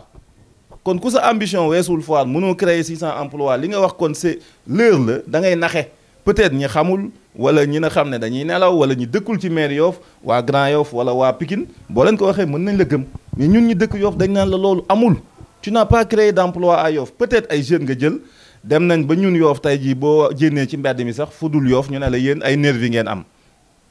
loolu la ñuy wax parce que jénne nañ fi ay liste ak yeneen yu ñuy dégg ci dëkk bi bu ñu waxee ñu ne jeunes yooyu Yoff lañ dëkk kan moo leen di entretenir Abdoulaye Diouf Sarr mais nañ jàppale jeunes yi c'est des victimes nañ leen jël jàppale leen former leen même bu ñu ñëw tey jii nii di leen booleeg ci ñun li ñu tuddee suñu programme des commissaires à la sécurité ñuy appuyer également la gendarmerie nañ leen jàppale wutal leen des emplois moo gën ñu leen di utiliser di leen ñàkkal solo ci dëkk bi foo tourner yenn jeunes ñu leen di jam loxo parce que nee nañ c'est les bras armés de la mairie ñoom ñooy toj table jàmbur yi ñoom ñooy dóore ñoom ñooy def lii ñoom ñooy def laa barki Demba Ndiaye def nañ ko Ouest Foire xam nga c'est des choses yoo xam ne c'est pas reluisant rafetul te dëkk bi ñun ñëpp ko bokk adduna bi loo fi gis dafay jeex nguur yàllaa koy joxe nañu xam ne également bu la ko suñu borom joxee jaamu ci yàlla parce que boo ci jaamul yàlla mi la ko joxe woon dina la ci duma ba pare doo koo nangu te ñun loolu la ñuy ñaan ci 2022 bii ñu jëm parce que amuñu bilan ku amul bilan nag xam nga la war a def man damay wax sax sama mbokku juristes yi nañu réformer code bi la loi sur les collectivités locales maire bu fi dem ba sa mandat jeex amoo bilan tu ne dois plus te représenter Abdoulaye Diouf Sarr warul présenter liste ren Yoff warul am liste non warul am liste ci deuxième partie émission bi waaw warul am liste là moom bon temps bi ñu alloué woon pour première partie bi jéem xanaa dañuy jox un peu la main à la régie. ñoom ñu dem seeti quelques partenaires après ñëwaat sur le plateau. waaw lu bees tàq dikkati na bergerie Al Mahdi Muntaza mu ngi judd le 2 juillet 2020 nekk 100% Saloum Saloum bergerie Al Mahdi Muntaza daal feeling dañu ko jaay détail grossiste lañu ci yéen éleveurs yi yéen ñu sopp élevage bëgg élevage di ko dundee daw leen gaaw see bergerie Al Mahdi Muntaza daal foofu la fekk baax élevage daal ñoo koy rendre ses lettres de noblesse nekk 100% jur gi laadum papa ji mu ngi nekk requin fils de gaynde Saloum ay way Saloum Saloum yi daal kenn du yéen la fille mu ngi nekk jigéen ci biir jigéen yi nekk ndaanaan ci biir ndaanaan yi kooku ngay xam ne buy dox nga xam ne vrai lam tooro ngi noonu kooku mooy la fille de Bilal et de Férouz ay waay jur gi laadum daal bergerie daal Al Mahdi Muntazar la fekk baax au 77 635 16 29 ou 78 177 66 14 avec bergerie Al Mahdi Muntazar. Aïe, l'élevage va reprendre ses lettres de noblesse. Merci beaucoup à la régie. Ñu fàttali mbokku internautes ak téléspectateurs yi que ñu ngi toujours ci seen plateau spécial fin d'année bi nga xamante ne nii moom la Média Info TV organisé. ànd ci aussi ak ñaari partenaires yu am solo muy T Floria. baax ci mag baax ci xale. ak bergerie Al Mahdi bi nga xamante ne nii yàgg na représenté Yoff ci ay compétition yu éleveurs yu mag a mag ci Sénégal. di si am ay ndam di ko fi indi donc ñu ngi remercier bu baax a baax ñaari partenaires yi donc Djibril ñu ngi toll woon aussi ci bilan wu maire Yoff. waaw mais boo xoolee Yoff. entre 2014 bi fi gars yi di ñëw ak léegi. xar kanam bi changé na bu baax. balaa ngay dem foofu dañuy wax suñu ñaari partenaires yi accompagné bi ñu accompagné woon si gala bi. effectivement am na solo ñu ngi leen siy remercier bu baax a baax. waaye tamit di leen tàllalaat loxo pour ñu ñëw ànd ak ñun si at bu bees bi. macha allah ñu ngi leen di tàllalaat loxo. xam naa ne tey bi moom mu ngi koy indi léegi boo ko ñemee di nga tàkkam. yaakaar naa ku la jox ndekki moom bu ne la xaaral añ bi. nga war a mën a am yaakaar que ne añ bi dina ñëw. donc taxawaay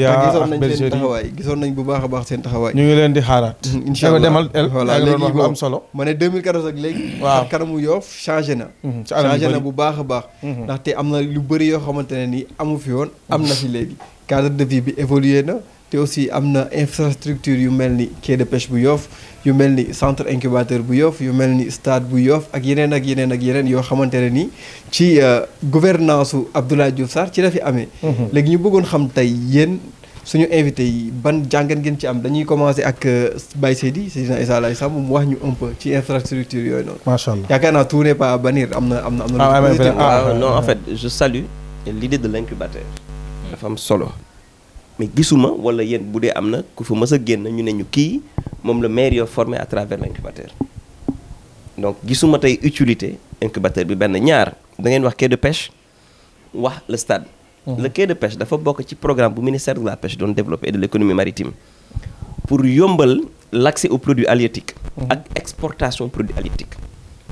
programme la bu état du Sénégal amoon digganteem ak les acteurs de la filière pêche dañuy fay ay licences. bateau yu bitim réew yi ñoo di napp ci waaxu réew mi mais contrepartie bi mooy dañu war a équiper les pêcheurs yombal leen moteurs yi defal leen ay infrastructures yu ñu mën a développer seen liggéey loolu du maire Yoff c'est pour les acteurs de la pêche boo jëlee le stade ni Yoff amee stade noonu le ministère des sports réhabilité stade Amadou Barry bu Guédiawaye stade Ouakam ak projet la yu englobé stade yu bari ci réew mi ci politique gu jeunesse su état bi ci wàllu sport ci jeunesse ak sport ci la bokk du bilan maire Yoff. mais li gën a yéeme est-ce que ministre bi yombalu ko parce que bu ñu xoolee. non yombalu ko de. nga baal ma foofu boo xoolee Pape Diop amoon na projet bi stade bi Khalifa Sall amoon na projet bi. aussi même pour réaliser ko. mais jotul antu. mais tey bu Abdoulaye Diouf Sarr ñëwee nekk ministre maire. est-ce que loolu moo yombal affaire bi pour mu am. mais lu tax li nit ñi soxla pour yombal seen ak paj muy centre de santé bu waroon am Nord Foire te Nord Foire proposé woon nañ ko espace ba proposé ko projet li ñu ko laajoon mooy accompagner ñu sur le plan foncier mënu ko def Ouest Foire am na assiette foncière bu rëy bu fa ne ñu fay daggal ay ponte régime Benno Bokk Yaakaar ñu fay dëkk lu tax mënu fa seen sapeur pompier xam nga tey appelu Seydina Limamou at mu jot day am dañuy dajale ay nit yu dul jeex fii ci Yoff des dizaines de milliers de pèlerins ministre bi mosul sax ministre maire mosul assister benn CRD appelu Seydina Limamou alayhi salaam loolu dama bëgg waaye ko seen xel il ne se préoccupe pas de nos problèmes parce que CRD ci ngay profiter régler waale problème yu bari entre l'État entre l'État les services de l'État et les collectivités déedéet Moussa Sy maire la Mame Amadou Samba maire la Ati maire la dañuy ñëw toog fekke bu la nit dénkee kàddu da nga koy respecté cëral ko Seydina Limaamu moom la fi yàlla def fii ci tànk alayhi salaatu wasalaam. donc li war mooy bu ñu la dénkee dëkk bu mu bawoo muy Yoff par respect par égard pour la communauté layène bu CRD jotee ñëwal toog nga xeex ak état wax ak ville de Dakar wax ak les services de l'état mais lépp lu ñu fi war a mën def pour yombal hébergement nit ñi nga def ko mais pourquoi ñu jëmale lépp ci quai bi ci stade bi alors que war nañ mën a soxla leneen ak leneen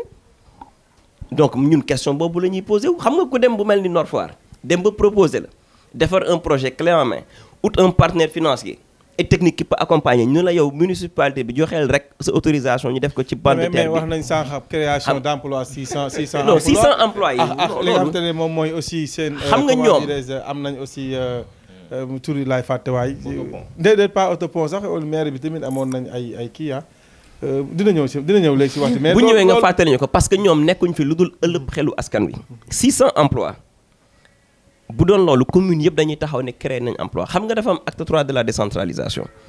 ñu wàññi ay compétences wàññi ay jéego ci ville de Dakar jox ko commune yi mooy l'acte bi nga xamante ne mooy acte 3 mu waroon am nag le volet financier fi nga xam ne dañu war a renforcer commune yi ci wàllu koom mais communes yi dañu jëlee ay agents ci ville de Dakar dolli ko commune yi moo tax boo demee fu mel ni Grand Yoff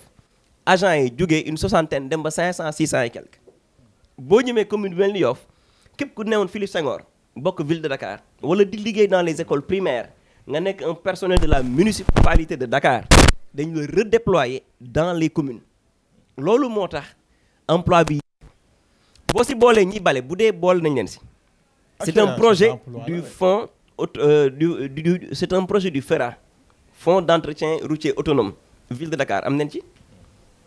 am na ñu mu jël dans le cadre partenariat ak FERA ay ñu mu recruter ñun li ñu bëgg parce que dégg naa adjoint maire bi toog ne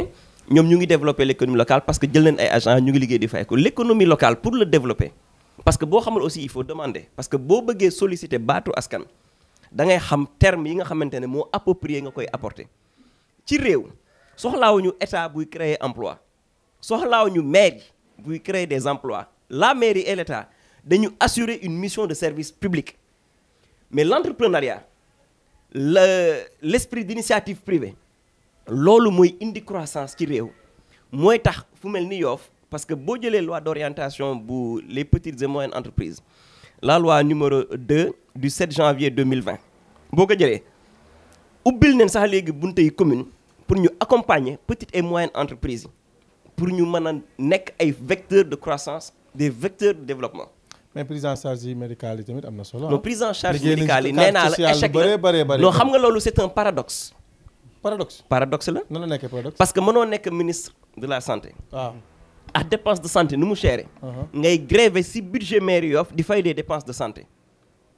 c'est des charges loo bëggoon mu def ko. c'est des charges li ma bëggoon mu def ko mooy mu renforcer la mutuelle. maanaam mutuelle yi lu nit ñi gën a cotiser. mutuelle bi gën a am xaalis gën a mën a def face aux charges. mais su ma juumul defoon na ko en 2017 ah. su ma juumul c'était en 2017. non li ñu soxla mooy defoon na si lu am solo. non da nga ñuy indil preuve bi ak ñu xool. non parce que ñu nit boo ñuy wax déet boo ñuy wax da nga ñuy wax ne nangam la si def. mais li ci am solo mooy déet Djibril li ci am solo mooy ñu xam ne la commune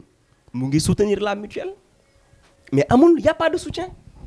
loolu da doon permettre facture frais médicaux yi ñuy fay hôpitaux yi mais mu mën a wàññeeku. parce que y a des charges. gis nga commune boo bëggee investir y a des charges yoo xam te ne il faut nga wàññi ko. pour nga mën a am marge pour investissement mais commune Yoff tey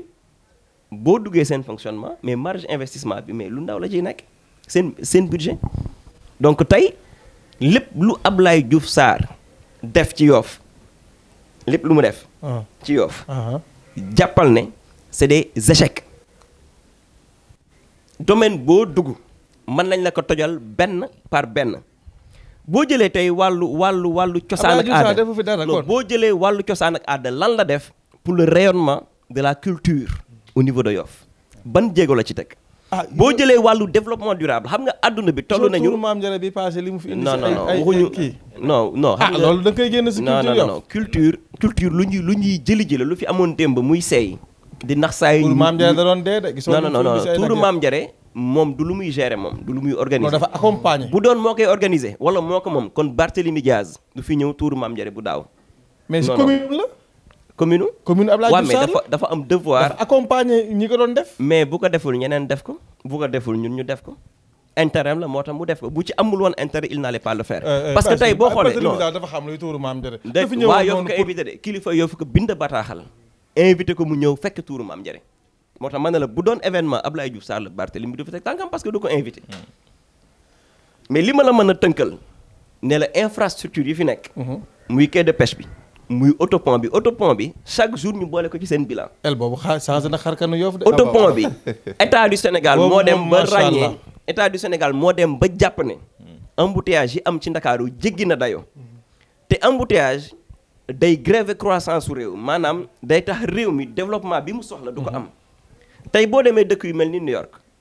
ay nit dañuy dem bay jël hélicoptère pour mën a circuler biir New York dem d'un point A vers un point B. Ndakaaru am na jamono booy romb jugee Padois war a dem aéroport matin bi rond-point embouteillage bi dul jeex la mais état du Sénégal moo def un plan avec l'Ageroute entreprise bu ñuy wax Matière moo def une offre spontanée de plus de 137 milliards war a tabax des autoponts dans la région de Dakar et dans 5 autres régions du Sénégal pour lan yombal dem bi ak dikk bi waa léegi loolu lu si yoonu mairie Yoff parce que cette route là c'est une route fréquentée parce que ñu bëri dañuy jógee ci banlieue bi dem di liggéey ji vers les Almadies parce que diggante Yoff ak Ngor dafa développé boo xam ne entreprise ak service yu bëri dañ fa dem donc il est dans l'intérêt de l'État du Sénégal mu fexe ba mobilité urbaine bi fluide. mais nit ñi di dem ak ñëw ci zone bi mu nekk noonu tey. ndax dafa am ay wax yu jub. waaw ñi nee nañ. c'est parce que Abdoulaye Diouf Sarr dafa am influence un peu ci état bi moo tax autopont wu Yoff melul comme yeneen autopont yi ñeneen ñi ne non c'est stratégique mooy problème embouteillage yi ngay wax mais ban la ci exactement ndax influence wu Abdoulaye Diouf Sarr en tant que ministre moo fi indi autopont bi ak infrastructure yi fa nekk yëpp wala stratégie ingénieur yi nekk Ageroute bu ñuy jàngat dañuy xool les points noirs de la capitale fi nga xam ne saa yi ñu xëyee dañ koy natt xam ne fii boo fa jubalee dañ fa perte fanweeri simili ba waxtu pour nga mën a jàll am nay jamono boo daan jógee aéroport Yoff di dugg ci biir Yoff daana ko dalee hôtel Onomo ba Yoff embouteillage day am mais loolu bu ñuy def les points noirs de Dakar loolu dañ ko ciy boole donc naturellement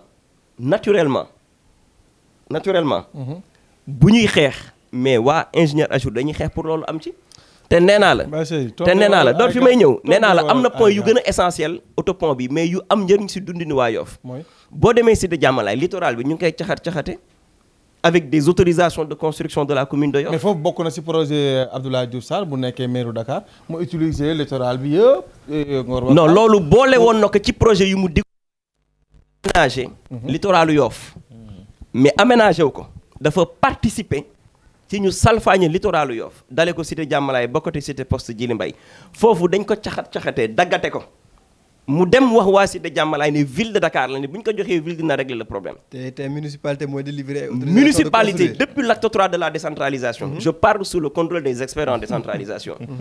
commune bi mooy joxe les autorisations de construction. donc toutes les constructions nouvelles. yi ngeen gis diggante cité poste ba cité Diamalaye moom le maire de la commune moo ko signé. pour jox leen firnde Barthélémy Diaz indoon na fi coow lu rëy ci géeju Mermoz am autorisation de construction bu mu ne du ko signé mais léegi président dafa jël benn bataaxal may administration territoriale bu maire bi ci benn délai toogee signé wul autorisation de construction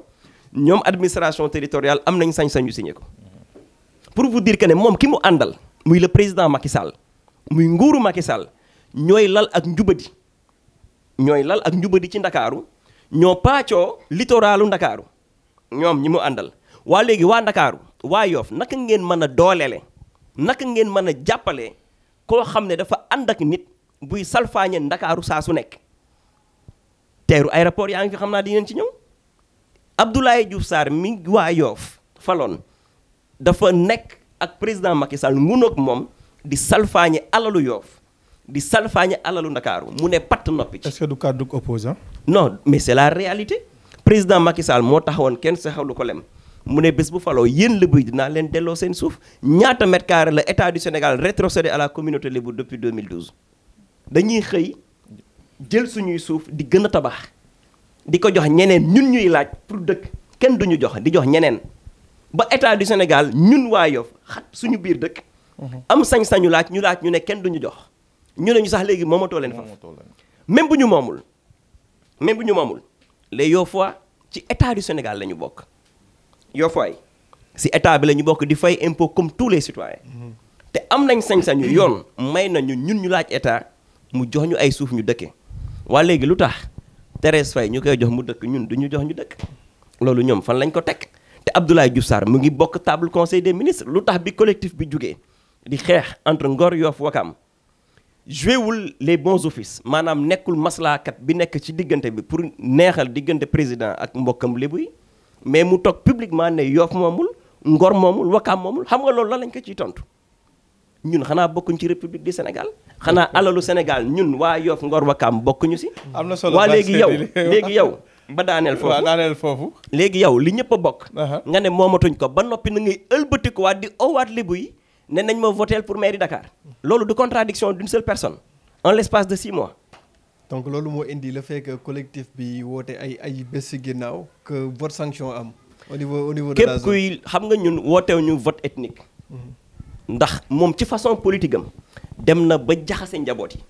dem na bay woote famille diw kaay leen voteel ma famille sàngam kaay leen voteel ma xeet sàngam kaay leen voteel ma te loolu lu ñu waroon weesu la ci nit ku nite ça devait être révolu et dépassé mais ku am fulla nga am foo bokk say maam jàngal la yaatal jàngal la njaboote jàngal la ay valeur war nga weesu ay wàllu xeet ak wàllu waaso tey il devait être ci bu dee bëgg na jiite réewum Sénégal ëllëg dans une position de rassembleur mais mënoo tey diviser ay famille diviser ay xeet diviser ay communauté di leen utiliser à des fins politiques demain nga ne da nga bëgg a taxaw jiite Dakar une grande métropole cosmopolite bu rassembler plusieurs ethnies et plusieurs xeet donc nee naa la c'est un homme qui se contredit de par ses paroles et de par ses actes et il est incapable et inapte pour diriger Dakar c'est ça la vérité pour le dire. merci beaucoup Sidi dégg nañ bu baax li nga wax donc on laisse à l'appréciation des internautes et des téléspectateurs voilà monsieur Samba Diouf ñu ñëw ci yow un peu. ndaxte dégg nañ moom il n'a pas épargné le ministre moom vraiment. waaw il n'y est pas allé avec le dos de la cuillère moom. waaw ba mu en fait li mu wax yëpp dëgg la li mu wax yëpp dëgg la je crois même que jarul sax ñu ciy jàllaat di ci waxaat parce que ñun bi ñuy ñëw fii également di waxtaan. c'est pour waxtaan ak communauté yoffoise. waxtaan ak ñoom tey jii seeni doom yi nga xam ne suñu borom dimbali na leen ba am na lu ñu xam yar jiitu na ci ñoom diine jiitu na ci ñoom jom ak fulla jiitu na ci ñoom fan lañ bëgg ànd ak askan bi ba jóbbu ko mu nekk en fait une ville moderne parce que Yoff dañ koy diriger avec une mentalité archaïque mentalité jamono yi 1945 loolu la ñuy jiite Yoff te Yoff man li ma gis man ci suñu dëkk bi depuis ñuy nekk jeune di nekk ay étudiants di jàngi di ñëw mais c'est des jeunes yu mel ni ñun mel ni yow mel ni Baye Seydi mel ni Thiot mi ak keneen ñoo nekk Yoff des jeunes modernes intelligents lii ngeen créé nii muy Yoff Média bi mais fan ngeen ko gis pourquoi ñun ñu nekk en fait des jeunes très intelligents une population très intelligente développée dans nos têtes ñu bëgg ñu gérer diriger avec une mentalité archaïque des années 1930 loolu mooy première question bi mooy njëkk a posé kon ñun déjà sax on n'est pas venu pour parler de qui que ce soit on est obligé nag di wax ci Abdoulaye Diouf Sarr di wax ci équipe sortante bi parce que c'est la commune te ñun on veut au demain nekk maire Yoff mais ñoom taxuñu ñoo jóg seeni wax franchement sonaluñu xaj na liñ fi def moo ñu sonal mais ñoom taxuñu ñoo jóg mais nag comme dañ fee def lu ne weng foofu nit ñi wax ci li ci gën a doy waar mooy tey ji Yoff xoolal li ñuy wax les eaux ruisselantes ndox mu doy waar mu salte mi nekk diggante marché Yoff tey jii boo demee côté Apexi di nga dem gis fa diggante Apexi ak Layène na xam ne sama benn xarit danaan ma ñun waa Cambérène bu ñuy ñëw di ziar si chaque année ak suñuy yëre yu weex dañuy xuus. mais ñoom si côté boobu noonu je pense que wax nañ seen incapacité ak bon peut-être seen incompétence par rapport à la situation ndaxte bon pas incompétence dans le sens bañ a mën mais nee nañ que assainissement moo dul compétence transférée dégg naa ci benn juste jégg naa sax ci benn conseiller municipal moo wax ma dégg mu nekk problème yooyu bu amatee population ñi mu concerné ñoom ñooy dem directement vers l'ONAS. bon léegi el waaw moo tax el léegi yow lan la mairie di jëriñ. kon kenn ñun ku nekk na nga doon sa maire bopp. non Samba baal ma foofu de une question rek. waaw bismillah. lan la ko kon présence am au niveau du conseil des ministres di jariñ. yow mi toog ak ministre de l'assainissement toog ak président nga am une cité religieuse. nga war si mën jàpp. nga mën ci jàpp voilà la question. tey aussi leneen aussi moom mooy maire yow tu dois en fait nekk en partenariat. avec structure yi nga xam ne war nañ la mën a jàppale. j'ai dit tout à l'heure bi may citer l'article 3 de la loi que domaine social dama ciy waxtaan ak démb kilifa goo xam ne yàgg na nekk maire Yoff comme conseiller c'est un expert mu ne ma Diouf yéen juridique yi parfois da ngeen di def interprétation yi xaw a restrictive mais mu ne ma buñ nee domaine social mais lan moo des mu ne ma dara desul léegi yow nag da ngay wut ay jumtuwaay xel da nga ko am da ngay jóg ba pare wut ay compétence mairie day am ay compétence la mairie de Yoff amul ay compétence wax ji yëpp loolu la ña fa nekk ñi fi maire bi bàyyi ñu nekk fi amuñu benn compétence booy xool du seen jàng du seen expérience du seen dara benn compétence amuñu ko fi booy xool également lépp lu ñu mën a def lu jëm ci wàllu mairie lu leen mën a wax ne ñoo ko fi defoon du lu ñuy nettali kon aussi il faut que nit ñi indiwaat seen xel bañ a fàtte il faut que sénégalais yi ñu bañ a amnésique Yoff waaye bañ a amnésique maanaam di fàtte te fàtte xaju fi kon tey jii xoolal ndox mi ni mu mel salté kenn jéemu ko toppatoo dafa am dotation boo xam ne dañ koy jox mairie yi pour la gestion des eaux pluvieuses dañ leen di jox dotation boobu bëgguñu mu jeex moo tax chaque fois ndox mi dañuy bëgg du fi jeex il faut que nit ñi xam yu bëri yoo xam ne ay mbóot la yu nekk ci biir mairie yi tànka ndox maa ngi fi dotation yaa ngi fi ñoom ñu ngi fi di créer ay emploi yoo xam ne fictif may ma rek ma daaneel amul parce que da ngay ciy gis nit koo xam ne amul palto amul place mairie bi jël ko def ko conseil lii def ko conseil laa jël sama nijaay def ko conseil jël sama bàjjen def ko conseil jël sama rakk def ko conseil mu toog këram di fayee ko salaire loolu teguñu ko fenn kon déedéet conseil ko bu ko doon conseil ko lu baax wala aussi nit ki nga am xam-xam pour nekk un conseiller municipalité du ay fo municipalité mën naa ne mooy première échelle bi war a jëm ci développement kon buñ ko fooyee il faut que Yoff waay aussi ñu bañ a xam ñu sóoraale lu bëri nit mënul bàyyi ba circonstance bu tegoo rek la lay jox cër ñun dañu doon ay citoyens sénégalais yàlla dogal ñu doon ay lébu suñuy kilifa nekk dans les structures coutumières mais kontaanuñu fi mu toll nii kontaanuñu ndax wax ji na xam ne mairie Yoff moom lay yëkkati di ko dalal ci kaw askanam wàllu suufu aéroport bii nii defe naa ne dafa doy waar moom bu demee ba ne suufu aéroport lébu yi moomuñu ko man autorité coutumière yi may toogal na xam ne fekkew ma mais dañ maa nettali te jàng naa histoire mais dañ naan la ñun réquisition la woon jamonoy guerre bi lan moo tax tey jii nii bi ñu defee réquisition après ñu def ko aéroport bu ñu demee ba aéroport bi jóge fi mais juridiquement et de manière très simple dans l'analyse pourquoi jëluñu ko rétrocéder ko la commune de Yoff partager ko ak Ouakam lan moo tax tey jii boo demee Ouakam ngay dégg ñu naan tali américain ñuy wax leen c'était du temps de la guerre Abdoulaye Diouf Sarr bu jàngul na dem ibbiwaat livre yi moom ak ñi mu àndal ñu jéem a xam lan mooy histoire du Sénégal bu ñu jàngul nañu jéem a ibbiwaat le code des collectivités locales parce que code bi c'est très clair li nga war a def code bi daf la ci teg ay ponk ak ay ponk teg la ci ay daan ne la lii da nga ko war a def lii da nga ko war a def bu fekkee jàngoo na xamoo am na loo xam ne mënoo ko def da ngay woo ngalla ñi la ko joxoon nga ne leen man mënuma parce que tey li gën a doy waar mooy nga nekk maire sa budget yëpp nga def ko budget d'investissement un économiste terre à terre dina la wax ne kii jëmul fenn yow sa budget yëpp astaghfirullah fonctionnement yow fonctionnement rek ngay def maanaam fonctionnement bi yow daal xaalis booy jël di dugal fii tey nga jox el suba nga jox Baye Seydi ginnaaw suba nga jox Maguette Dieye say nit yu la neex ne la ñoom ci fonctionnement bi lañ bokk ay salaire ay lii ay laa ay essence yu kenn xamul yow lan ngay def pour sa commune bu ñu waxee nag léegi état bi jël un budget de 280 milliards dans le programme de promotion des villes nga taxaw toog ne yow yaa ko defar au niveau de Yoff kon yow yaa defar bi nekk Pikine Abdoulaye Diouf Sarr nañu wax est-ce que moo ko defar bi nekk Sacré-Cœur moo ko defar bi nekk feneen ak yii ñëw moom moo ko defar kon bu mu nax waa Yoff bu mu leen yàpp parce que nit aussi mënoo dox fekk say kilifa yi toog ay ndey ji réew ay jaraaf nga woo leen ak say yaay ak say tante yow bu balaa ñu laa gis ñu seetaan la télé nga taxaw di leen wax loo xam ne tegoo ko fenn defe naa ne nit aussi war nga koo mën a jox cër ba boo koy wax aussi nga sóoraale ko mais yow nit koo xam ne li ngay wax tegoo ko fen yow tu parles tout le temps en fait jàpp ne ñi ngay waxal amuñu bopp te loolu dafa doy waar li may wax nii daf ma metti parce que je suis yow fois faut pas que ñu ki ñuy jiite jàppaloo waa Sénégal que ne ñun amuñu bopp am nañ bopp jàng nañ xam nañ li ñu war a xam kon li problème bi mooy tey on a mal élu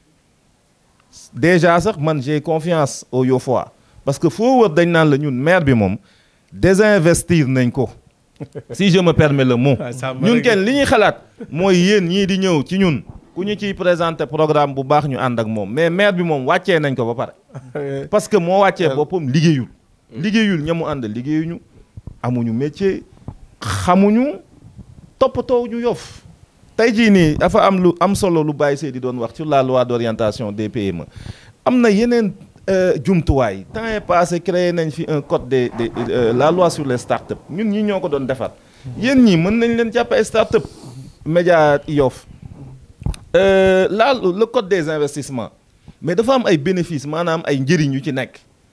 tey jii maire Yoff waroon am ay statistiques xam ñaata jeunes entrepreneurs ñoo nekk biir Yoff dans différents domaines mu jël leen lépp luy njëriñ loo xam ne état bi da ko def sur le PSE parce que programme mu Sénégal la nee nañ cabinet McKinsey moo ko def c'est pas la réalité c'est un programme boo xam ne ça dormait dans nos tiroirs ay sénégalais yu baax nekk fonction publique ñoo ko defar mais programme yi PSE bi am na ci lu baax loo xam ne maire boo amee xam-xam war nga ko mën a jël di ci mettre ay tuyaux say population ñu ciy jëriñu comme nit ci ñëpp di jëriñe loi sur les startups ça vous concerne ça concerne keneen ak keneen mais ana maire Yoff fu mu ci waxee ak nan la leen ci mën a imprégner xamu ko il le sait pas c'est pas son affaire code des investissements tey jii nii lan la ci xam mais ça va ni muy sànni xel dafa non damay wax rek damay wax rek non Samba bu la déggee c'est comme si équipe bi àndoon na Abdoulaye Diouf Sarr di liggéey ay incompétents la non c'est une équipe d'incompétents c'est une équipe très incompétente xam nga nit bu fekkee ne tey y a un article une disposition 278 du code des collectivités locales qui prévoit in fine ay domaines de compétence tey nañu toog jàngat jël benn domaine de compétence par benn domaine def nañ ko léegi nii ñu xool lan la ci mairie Yoff defar 0 sur 10 nga leen di noter jëlal art jëlal culture jëlal sport jëlal leneen ak leneen jëlal environnement Baye Seydi wax na fi léegi man dem naa toog ak ay kilifa yoo xam ne ñu ngi dëkk Jàmmalaay 2 mais jooy nañ ci man mii di wax ak yow depuis plus de 2 ans maa ngi jóg di ànd ak ay samay grands frères yu dëkk côté Jàmmalaay yu dëkk biir Layène des jeunes yoo xam ne ñu ngi dëkk cité Layène dem nañ def nañ ay réunion bu dul benn du ñaar biir Jàmmalaay xam nga lu ñu doon jooy ànd kook les chefs de quartier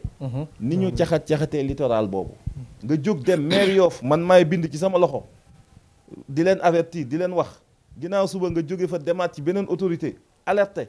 ñu ne la waaw dinañ ko lijjanti et cetera li ma gën a metti mooy insécurité bi nga xam ne dafa commencé dugg biir Yoff ak li nga xam ne ñun mooy xew ci kaw tali bi diggante Ecobank bi ba Philippe Senghor ay 1h du matin 22h sax lay tàmbali te Yoff nekk dëkku diine ñu war a jox worma kilifa yi dëkk ci dëkk bi. ñu bàyyi lu nit waaye neex def ci def naa ne am na solo gars yi sànni xeer yi metti na trop mais fi mu ne nii foog ñu xam ñoom lan la non lépp xaju ci xam naa ne gars yi am na yu bëri yu ñu denc mais wax ji nag am na solo surtout par rapport ak disposition nouvelle yi xam nga communication dafa am solo ci mbir ñun par exemple mën nañ nekk ay jeunes porteurs de projet nga ñëw nga war a mën a xam ne tey am na benn loi bu la permettre que ne yow maire bi mën na la accompagner ñu jóge ci benn point mooy que lan nga am sa projet ñëw waxtaan si ak équipe municipale bi par exemple ndax je connais quelqu'un ku ko defoon ne ko non demal DER automatiquement comme ça froidement non demal DER quoi demal essayer DER tenter chance donc mu dem DER aussi mu jëwul fenn ana bis topp mu déposé waa DER mu jëwaatul fenn fan la demoon ci commune Yoff voilà commune Yoff la ñëwoon waxtaan ak ñoom donc yooyu noonu am donc loi bi peut-être bu ñëwee ak loi bi nga wax aussi sur les startups peut-être que dina am benn njëriñ bu muy jural loolu tax parti boobu noonu am solo mais li nga wax dafa am solo souligner ne ñëw na ci commune bi yebal ko DER la commune de Yoff dafa bokk ville de Dakar ville de Dakar am lu ñuy wax fonds de développement et de solidarité municipale dara yëkkati ko lu dul jàppale jeune porteur de projet moo tax ma ne la ki ngeen yebal Dakar pour mu représenter leen juróom-ñaari at yi. man daal yàkkam dinaa xam ñaata yoon la dem. donc loolu moom moo ci toog volet boobu xam nga waaw d'accord léegi tey yëgul li fa xew. waaw yaakaar naa instant bi nii passé nañ au crible un peu bilan bi bon Samba sax nee na du bilan buñ ko tuddee bilan dañ seet leneen ñu ko jox waaye moom man daal ñoom comptable yi seen projet dafa am nu bilan vraiment waaw ci ay réalisation maanaam yi nga xamante ne am na fi wala pseudo réalisation selon certains mais tey bëgg nañ xam yéen bu yàlla dogalee par exemple ñu commencé bon comme ni ñu doon demee ak Sidina bu yàlla dogalee nga nekk maire de Yoff incha allah au soir du 23 janvier lan ngay apporter Yoff. waaw ñun moom suñu axe premier dañ koy jëmale ci éducation ak santé. tënkal ñu nag loo man non éducation santé. waaw dañ koy xam nga programme moom. mënoo ko tënk. nga wax ñu ay mais da ngay jox axe rek waa point essentiel xam naa benn lay doon wala ñaar. mais lu ci ëpp non déet ñun dañoo am programme nag. li ci ëpp solo mooy éducation santé. aywa dema fexe ba kiy juddu. ñu yeesal lépp luy plateau médical. ànd ci ak communes yi ci ndimbalu ville de Dakar ak état du Sénégal parce que ñun xeexuñu état.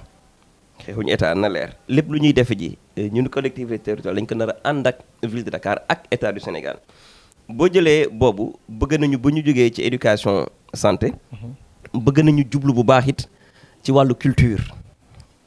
parce que Yoff jot nañu suuxataat la fi mag ñi bàyyi woon parce que culture ak patrimoine culte bu ñu ko boolee war nañu mën a suuxataat l'héritage bi ñu amoon xam nga tey Yoff am na lu ñu doon wax tata gi dafa jóge woon départ Yoff Yaraax ba Kayar moo doon protéger Yoff contre les envahisseurs loolu xalaat nañu def ay stèles biir Nord Foire parce que si am Almere fu mu nekk am na lu fa jaar ba ginnaaw cimetière yi ba Nord Foire am na ay parties yoo xam ne da ngay gis ne ay yéeg a fa nekk des parties montantes xalaat nañu def fa ay stèles pour revivifier la nga xamante ne mooy suñu histoire u dëkk c'est extrêmement important bëgg nañu aussi ci wàllu développement durable def si ay jéego yu rëy parce que dem ñun tey ba ci wàllu COP 26 kuy topp actualité environnement ci àdduna bi ba collectivité territoriale tey ñu ngi leen di woo ñu bokk ci ñi nga xamante ne ñooy teg ay jéego ci wàllu développement durable ñu war a mën a préserver territoire yi donc loolu bu doon waxtu bi gàttul sax ñu xóotal ko mais li ñu ëppal solo à part éducation santé développement durable ak wàllu culture ak patrimoine ak culte mooy fexe ba développer économie locale bu dëkk bi pour lan dañu jàngat ne réew mi dafa am problème bu fi nekk si jeunes yi muy amuñu xëy si jigéen ñi mooy wala ménage yi la pauvreté des ménages li nga ko mën a mesurer mooy nit ñi toggatuñu añ reer ndékki donc li ñu bëgg tey faire de Yoff dëkk boo xam ne ci wàllu koom dafay am ak suqaliku liñ ko mën a def mooy lu jëm ci wàllu économie sociale et solidaire mën a xuus bu baax ndax tey am na loi boo xam ne permettre na collectivité territoriale d'une manière très claire ñu mën si def ay jéego pour jàppale porteurs de projet créer ay incubateurs comme ni ko loi d'orientation sur les petites et moyennes entreprises waxee donc tey bu ñu développer économie locale bi day créer de la richesse ba noppi nag générer ay emplois pour commune bi parce que ñun li ñu bëgg a tey mooy commune bi accompagner askan bi pour ñu mën a jël seen bopp en charge sur le plan financier sur le plan économique te loolu it wax dëgg yàlla poñ la yu am solo ci wàllu sport loisir cadre de vie bëgg nañu aménager littoral bi am nañ fi projet yoo xamante ne boo ko dalee cité Diamalaye ba Nord Foire dugg Ouest Foire war nañ fi mën def ay infrastructures sportives ak fu nit ñi di féexloo ba pare di fa jàng bëgguñu def rek espace fookaay mais fu nit ñi di amee un développement d'esprit surtout xale yi bëgg nañu aussi dans le cadre des politiques d'infrastructure ak infrastructurel bi bëgg nañu équiper vraiment li nga xamante ne mooy cité nouvelle yi lu ci mel ni ay bibliothèque municipale bëgg nañ ko def bëgg nañu def it vraiment ay centre de santé brigade de police sapeur pompier te loolu yëpp dañ koy def en partenariat avec la ville de Dakar et l'État du Sénégal parce que damay leeral ne nit ñi dañ leen di naan boo leen falee ñi dañuy xeex nguur ñun xeexuñu état régime bi la ñuy xeex de Macky Sall mais xeexuñu état du Sénégal. dafa day wane dañuy day gën a yombal mbir mi bu fekkee. non Barthélémy maire la Barthélémy maire la te tey il est élu meilleur maire du Sénégal. donc tey loolu waxi kasaaw la beneen wax bi bu may bëgg a tontuwaale aussi ngeen may ma ko. yow Barthélémy ku ko élu meilleur maire. man de fan yii jox nañ ko raaya te rakku président de la République Aliou Sall di président de l'association des maires du Sénégal moo ko jox raaya bi. boo delloo tuuti ñu ngi naan ki fi ne bu fi jógee Yoff dina toog ñaar fukki at ak juróom du ñu am ku mel ni moom mais balaa ñuy ñëw ñoom lan la waa Yoff daan dunde donc ñun politique bi ñu bëgg a indi programme bi ñu bëgg a indi dañ ko jële ci li askan wi soxla li ñu wax ñu tënk ko ci li ñu wax plan d'investissement communal boo xam ne bu ñu faloo incha allah conseil municipal bi moo koy validé ànd ci ak askan wi parce que ñun it dañu woote gouvernance ouverte maanaam wat gaal yégoo waa Bargny naan in soobandoo in sippendoo lépp lu ñuy def dañu bëgg ànd ak askan wi nga xam ne reddition des comptes permanente day am ci lépp lu ñuy def comme jéego ci gestion mairie Yoff donc tey am na lu ci am solo aussi si wàllu infrastructure muy wàllu pavage bëgg nañu def une commune sans sable te loolu bëgguñ ko def ñun commune bi dañ ci bëgg ànd ak askan wi comme initiative bi am naat réseau des acteurs pour le développement non lii du pavage lii coom lii du pavage lan la lii moom du pavage ay taxale la rek waaw parce que pavage li tax ñu wax ko ak li ñu gis Yoff c'est diamétralement opposé compétence bi ville de Dakar am commune Yoff damay leeral na bénéficier aussi parce que ña leen toogal ca commune ca ville de Dakar ci conseil de ville bi musuñu kaasal Yoff xanaa ci mujjantal gi daaw la ñëw ci Covid bi ne musul gis benn mètre carré pavé bu ñu teg Yoff ma ne ko xanaa moom jaarul jàmmalaay xanaa demul cité nouvelle commencé woon nañu pavé mais moom ki ñu dénk dëkk bi ak ñi mu àndal musuñu indi plan pour wax ne pavé leen ñu fii yéen waa ville de Dakar dañu ne woon ci ki leen kenn ku leen représenté au conseil de ville ñoom soxlaaw ñu ville de Dakar ndax ñoom ak état bee ànd donc pour wax leen ne dem nañu Ouest Foire di gëmloo nit ñi ne ville dañu pavel Barthélemy bàyyi Yoff déedéet demeewul noonu ñoom ñoo taxawul taxawaay ba leen war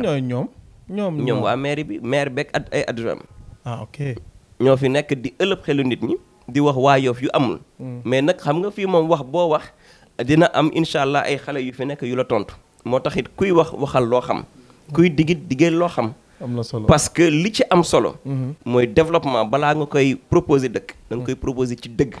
di wax askan wi dëgg nekk ak ñoom dëgg mais ñun suñu programme moom incha allahu rabbi proposition lay doon day nekk lu dynamique luy dox luy méngoog bëgg-bëggu askan wi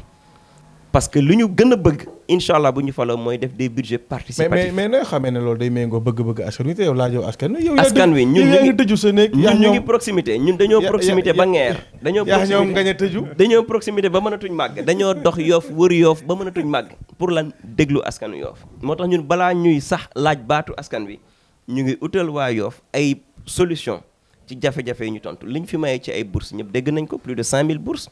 permis de conduire jàppale na si plus de 300 jeunes yoo fa ñu ma am permis mën a dem daani seen doole garder seen dignité liñ fi dugal ci wàllu économie sociale et solidaire maanaam financement yoo xam ne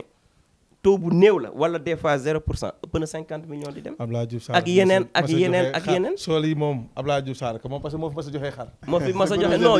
non ñun mayew ñu xar dañuy jàngal askan wi. ku nekk xam na Tabaski ni muy mel ci Sénégal. non li ñu def mooy dañuy jàppale askan wi ñu mënal seen bopp jàppale nit ki mu mënal boppam mën a nappal boppam moo gën saa yoo xëyee may ko xar wala may ko am na solo damay këf micro bi dem ci Samba lan mooy sa programme. waaw man de sama programme. baa doo def copie kii yow tamit. déedéet man ci tënk madame Koko copie collé. non ñun defuñu copier collé d'ailleurs en fait programme bi moo nekk nii ñu ngi ko tuddee Yoff 7 sur 7. 7 sur 7 7 sur 7 Yoff 7 sur 7. maanaam c'est-à-dire que dañoo am 7 axes prioritaires pour ma commune. te comme te ay bés bu nekk juróom-ñaari fan la. ñu ne dañ ko tuddee Yoff juróom-ñaari fan ci juróom-ñaar maanaam juróom-ñaari ponk yoo xam ne saa bu ñu xëyee ci la ñuy xëy ci la ñuy gontu. ba semaine bi mat muy juróom-ñaari kii mooy Yoff 7 sur 7. li tax également ñu xalaat ko defe ko noonu c'est parce que dañoo xool loi bi lan la ñu teg ci sunu ndodd mooy article yi ma cité sànq.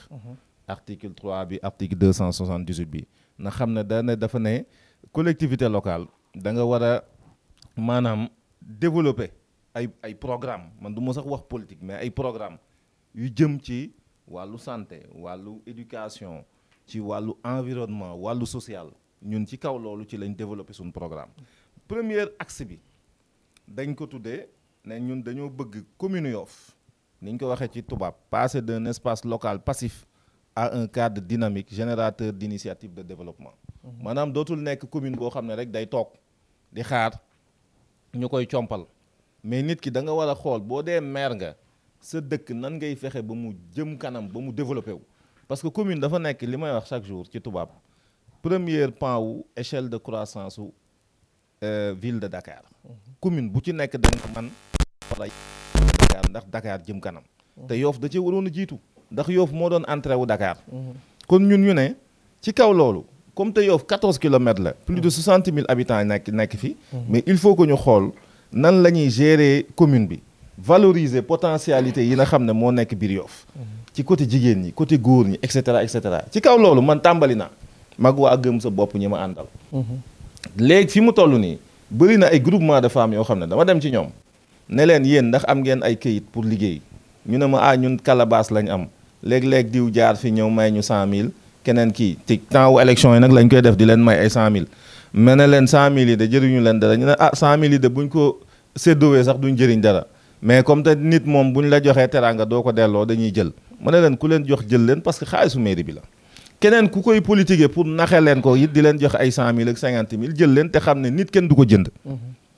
kon ñun li ñuy jóg pour defal jigéenu Yoff dañoo tàmbali di leen créer ay GIE ak bépp entité boo xam ne mën na porter activité économique ngir ñoom ñu am dara récupérer nañ fi mu toll nii seeni liste récupérer seeni carte d'identité képp ku ñu dégg nag boo ñu mënee joindre mën nga jaar ci Yoff Média boo ñëwee ñu nit ñu bokk boole la ci ñi ñu sumb fi mu toll nii pour wutal le casier judiciaire légaliser la carte kii de résidence pour defal la ay statut créer la coopérative ñun loolu tàmbali nañ ko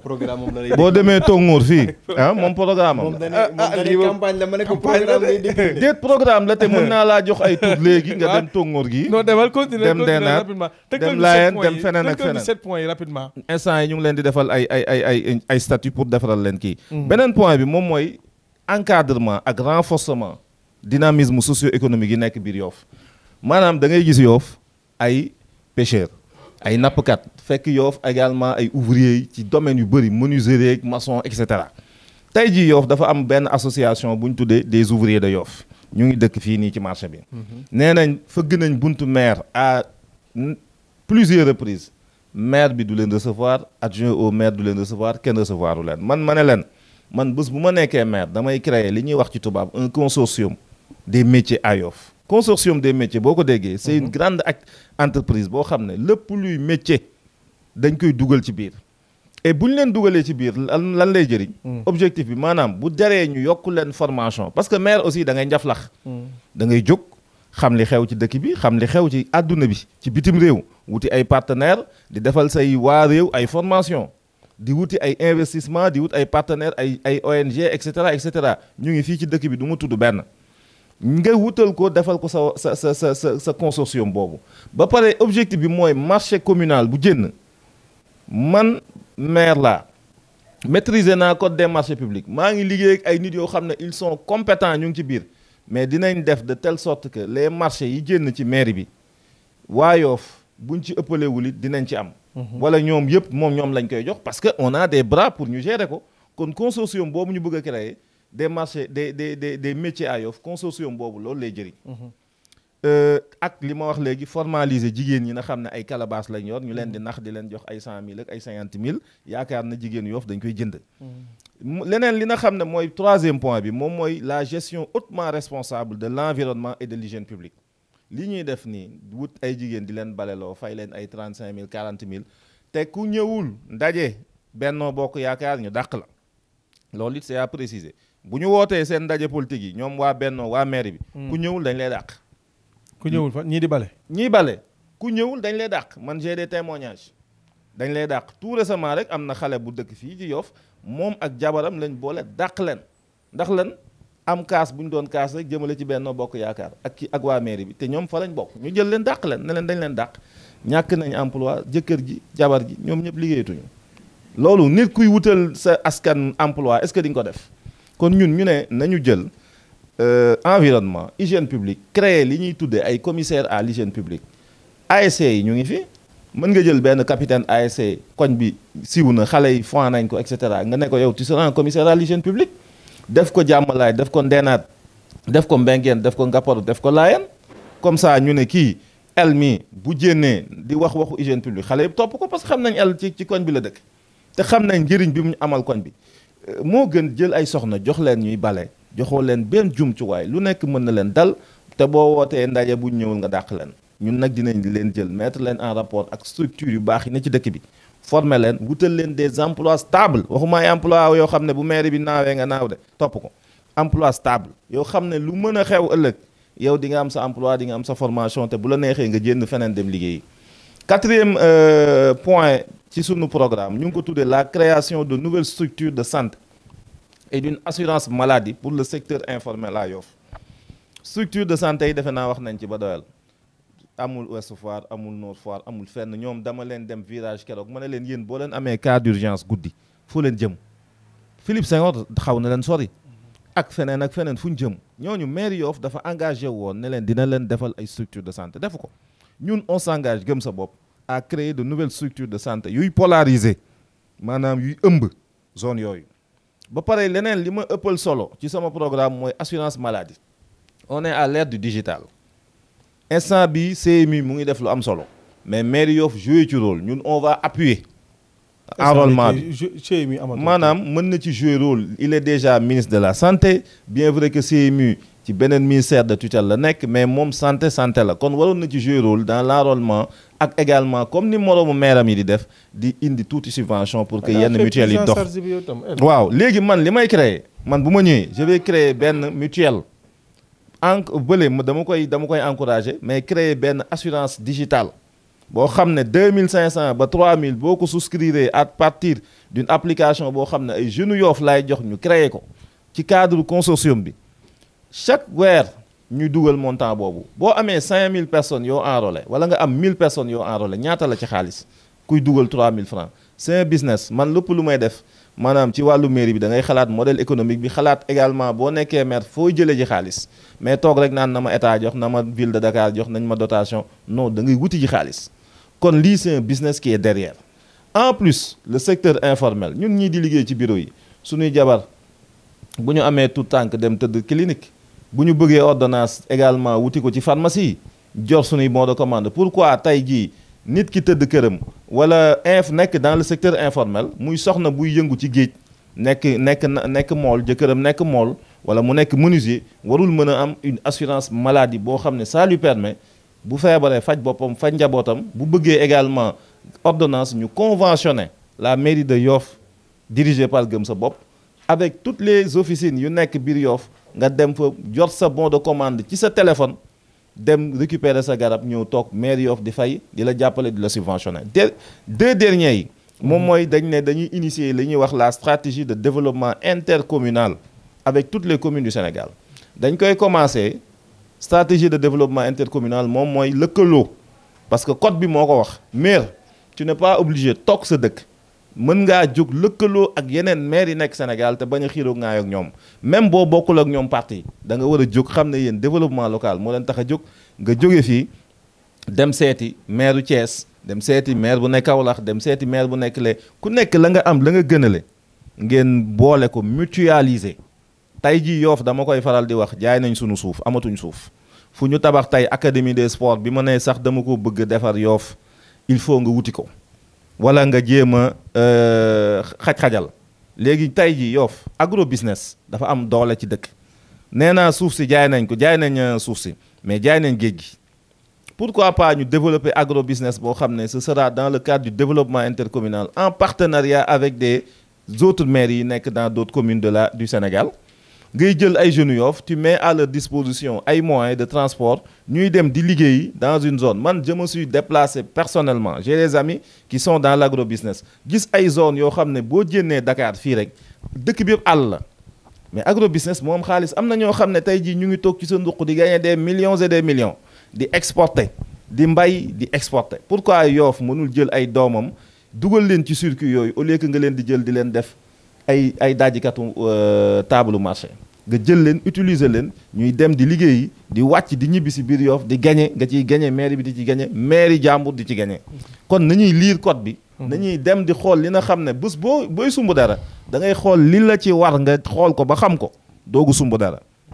mais sumb ne da ngaa bëgg a doon maire wala nekk fi pendant 7 ans te yow li la loi sant li la état sant li askan bi bëgg ci yow yëpp xamoo ci dara doo ci def dara franchement yabaate mënul weesu lool te mairie bi je crois que dañoo yabaate te waruñu fi woon sax am fitu tegaat beneen candidature beneen liste. beneen point bi nga xam ne aussi moom la ñu proposé ñun ci sunu programme bi nga xam ne dama koy dénk waa télé bi ku bëgg a xool programme baa ngi fii dama ko fi bàyyi man li ñuy def ñun gëm sa bopp nëbbuñu ko. programme baa ngi nii képp ku bëgg xool mën nga ñëw ci professionnels yi nekk ci Média Yoff ngeen ñëw consulter programme bi ku ci am xalaat bu rafet ak looñ ciy wax ne far leen ko soppi leen ko nii la gëne nga wax ñu ko ñu jël ko contribution la ñu def ko ci biir programme bi. ñeneen ñaari point participation communale à la sécurité des personnes et des biens. Ouest Foire damay daaneel rek waa ñaar rek damay daaneel rek sama sëriñ. Yoff dafa bëri insécurité fi mu toll nii. man keroog damay dox ci mbedd mi téye sama téléphone nii rek am benn scooter bu romb fël sama loxo heureusement ma baare ko téléphone bi wadd ma récupéré ko ñaata jigéen ñooy dox fii def seen greffage ñu këf seen kii ñaata góor jigéen ñëpp la ñuy këf Yoff léegi daal gars yi dañ ko jàppe benn nooy neex fu net la nit di jóge di ñëw di agressé di dem sa yoon man def naa ci ay jéego lu jiitu loolu mais tey pourquoi également ñu mën a nekk en partenariat avec ce qu'on avait dit waa Foire demander comme ni waa Parcelles def ba créer benn police unité 15 ñu créé waat ñun également d'autres structures de sécurité au niveau de Yoff ba pare utiliser yenn jeunes yi mettre leen en rapport avec ñi nga xam ne mën nañ leen former ba ñoom ñu mën a également am ay emploi nekk des agents de sécurité pourquoi mairie Yoff mënu ko ñun on va le faire participation communale à la sécurité dernier volet bi moom nag daf maa ñor parce que man dama dëkk ci dëkk bi nekk sénégalais nekk Yoff Foire nekk lébu mais li ma gis ci discours ci comportement ci waa mairie neexuma maanaam jël mairie Yoff bëgg ko ethniciser lébu dafa baaxoo ubbeeku dafa baaxoo yaatal Dakar gii bu fi képp ku nekk yaa ngi fi dëkk de waaye lébu yi ñoo ko moom te ñoo fi juddoo waaye tey jii képp koo xam ne sénégalais nga am nga fi place yaatu nga fi sentiroo ko te loolu mooy mbaaxu lébu dañoo yaatu defuñu différence ci kenn képp ku ñu gis def nañ la ci sa mbokk la dinañ la may soxna boo bëggee leneen ak leneen dinañ la may suuf amuñu xaar ma yàlla ak kenn kon tey jii bu kenn jàpp ne waxi mairie bi mooy waxi lébu yi ñun amuñu xaar ma yàlla ak kenn képp ku ñu gis suñu mbokk nga suñu mbokk jullit nga suñu mbokk nit nga ngay jullit ngay chrétien te boole nañ la suñu bopp leneen li nga xam ne aussi moom mooy le programme de réunification xam nga lu tax ñu ciy wax réunifier la commune de Yoff pour résorber le délaissement des cités nouvelles et des zones périphériques waa Ouest Foire boo fa demee dañ naan la ñun amuñu commune Biagi dañ naan la amuñu commune Djily Mbaye dañ naan la amuñu commune nga dem nag Terme Nord waa Yoff nañ ko fàttaliku Terme Nord ci commune Yoff la bokk moo nekk aéroport Terme Nord amul sax yenn kër yi ndox eau potable amu fa dañuy rooti am na ci kër yoo xam ne dañuy rooti boo fa demee na ma ngeen jéggal ma dafa mel ni village ce qui n'est pas du tout normal yooyu yëpp nag nañu jëlaat Yoff commune bi def ko benn ku nekk li nga mérito ñu defal la ko ku nekk la nga war a am ñu jox la ko te loolu moom mooy tax esprit de sécession bi am ci dëkk bi maanaam séparation ñu naan Yoff fii la yam ak ñii ñoo moom Yoff ak waa Ngaparoo moom Yoff ak waa Ndeenaata moom Yoff loolu du lu baax du lu rafet nañ ko dindi te ñun loolu du sunu aada du sunu héritage te bu ñu ko nangul kenn di ñu ko collé au dos foofu laay tëje ci également sunu programme bi nag mu ngi nii dañ koy bàyyi ci télé bi képp ku ko bëgg a gis di waa Yoff boo déplacé woo di nga ñëw ci biir télé bi nga mën ko récupérer am na solo am na solo waaw am na solo yaakaar naa ñaari exposé yëpp am na solo bu baax a baax tey loolu nag moo nekkoon dernière partie bi nga xamante ne nii doon nañ ko aborder ndaxte tey permettre nañ leen aussi que wax ngeen ci bilan bi mais aussi exposé ngeen seen programme comme ni ma ko waxee sànq rek lépp on laisse à l'appréciation des internautes et des téléspectateurs ñoom ñooy xool aussi lii leen ci intéressé ñu jël ko n'est-ce pas Djibril vraiment muy lu am solo gis naa si ay tuuti paraphrasé kii nii cam langal si affaire programme bi mais dañuy bàyyi beneen yoon incha allah amul benn problème jusque xanaa li ñu cërale woon si waxtu des bareetul xëy na ñu jox leen ku si nekk mu def kàddu gu mujj gi su ko defee ñu yëkki jotaay bi incha allah mot de la fin Baye Seydi merci beaucoup encore Djibril El Mamadou merci di remercier aussi sama naataango Samba di lancer un appel à la jeunesse yoffoise maanaam képp kuy ndaw yeewoo ci Yoff nañu jug takku ci élection yi ñu dëgmal ñu jëli suñu carte d'identité bi nga xamante ne moo ñu permettre ñu mën a bokk ci vote bi parce que mu ngi ci sous-préfecture bi en souffrance maanaam carte yaa ngi xaar askan bi ci sous-préfecture bi di leen ñaanit yéen ndaw ñi ngeen ànd ak seen yaay ngeen yee leen xamal leen li xew ci dëkk bi te tànn liste bi nga xamante ne tey liste bi gën ci Yoff ak ci Ndakaaru di yeewi askan wi pour ñu mën a ànd ak yéen soppi xar kanamu Yoff yeggali liggéey ba ñu tàmbalee woon ci Ndakaaru di leen sant di leen gërëm di leen remercier bu baax te di ñaanal télé bi di Média Info TV yàlla yëkkati ko ndax vous êtes une entreprise vraiment à vocation sociale donc ndax yéen a ngi yee askan bi ci seen dundin ak seen nekkin donc duñ def lu ñaanal leen rek ci yàlla defal leen ci ndam incha allah. merci beaucoup Bassé. waaw maa ngi gërëm ñëpp di ziar comme ni ñu tàmbali woon rek yéen waa Média Info yi ñu invité ñu ngi leen di sant bu baax franchement di leen encourager di leen ñaanal di leen tàllal loxo comme partenaire parce que ñoo bokk mairie bi ñoo bokk commune bi ñoo bokk également génération kon lépp lu ñuy sumb war nañ ko di sumbandoo di gërëm également Baye Seydi ci intervention yi mu fi def muy intervention yi pertinente di ko ñaanal également wér ak wérle ak sutura bu gën a yaatu doo ko ñaanal mu jël maire bi waa Yoff doo ko ñaanal mu jël maire bi moom man sa bopp laa koy ñaanal mooy gëm sa bopp comme ni ma ko waa Yoff yu bëri di ñaanale maa ngi wax amin ci ñaan yi na xam ne kilifa diine yi soxna yi sunu papa yi sunu imam yi ñëpp ñu ngi ma koy ñaanal kon maa ngi wax amin macha allah kon comme te ñaan la moom defe naa amin gi par force la nañu jëli carte yi c'est important nañu jëkk jëli carte yi bien vrai que tey jii boo leen di xool carte xale yëpp dañ ciy jël pour décourager leen def ci ay non votants laalu moom dama koy ñaxtu di ñaan xale yi buñ jógee ci lii ba ñu ubbiwaat également fichier bi parce que dañuy jóge ci communal bi dem ci législative yi ku ci nekk na nga fàggu di ñaan également sunu naataango yi nekk ci opposition bi que ñu def des séances de formation pour mandataires yi pour également les siégeants pour ñu ànd ñun ñëpp sécuriser vote bi parce que vote dañ koy sécuriser gars yi li tax parfois ñuy créer ay abri provisoire ak état civil ak et cetera c'est parce que dañuy def loo xam ne jaaduwul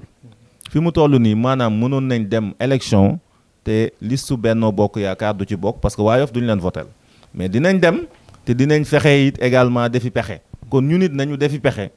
ànd muy man muy Baye Seydi muy keneen ak keneen ak keneen ba ñu sécuriser le vote le jour du scrutin di ñaan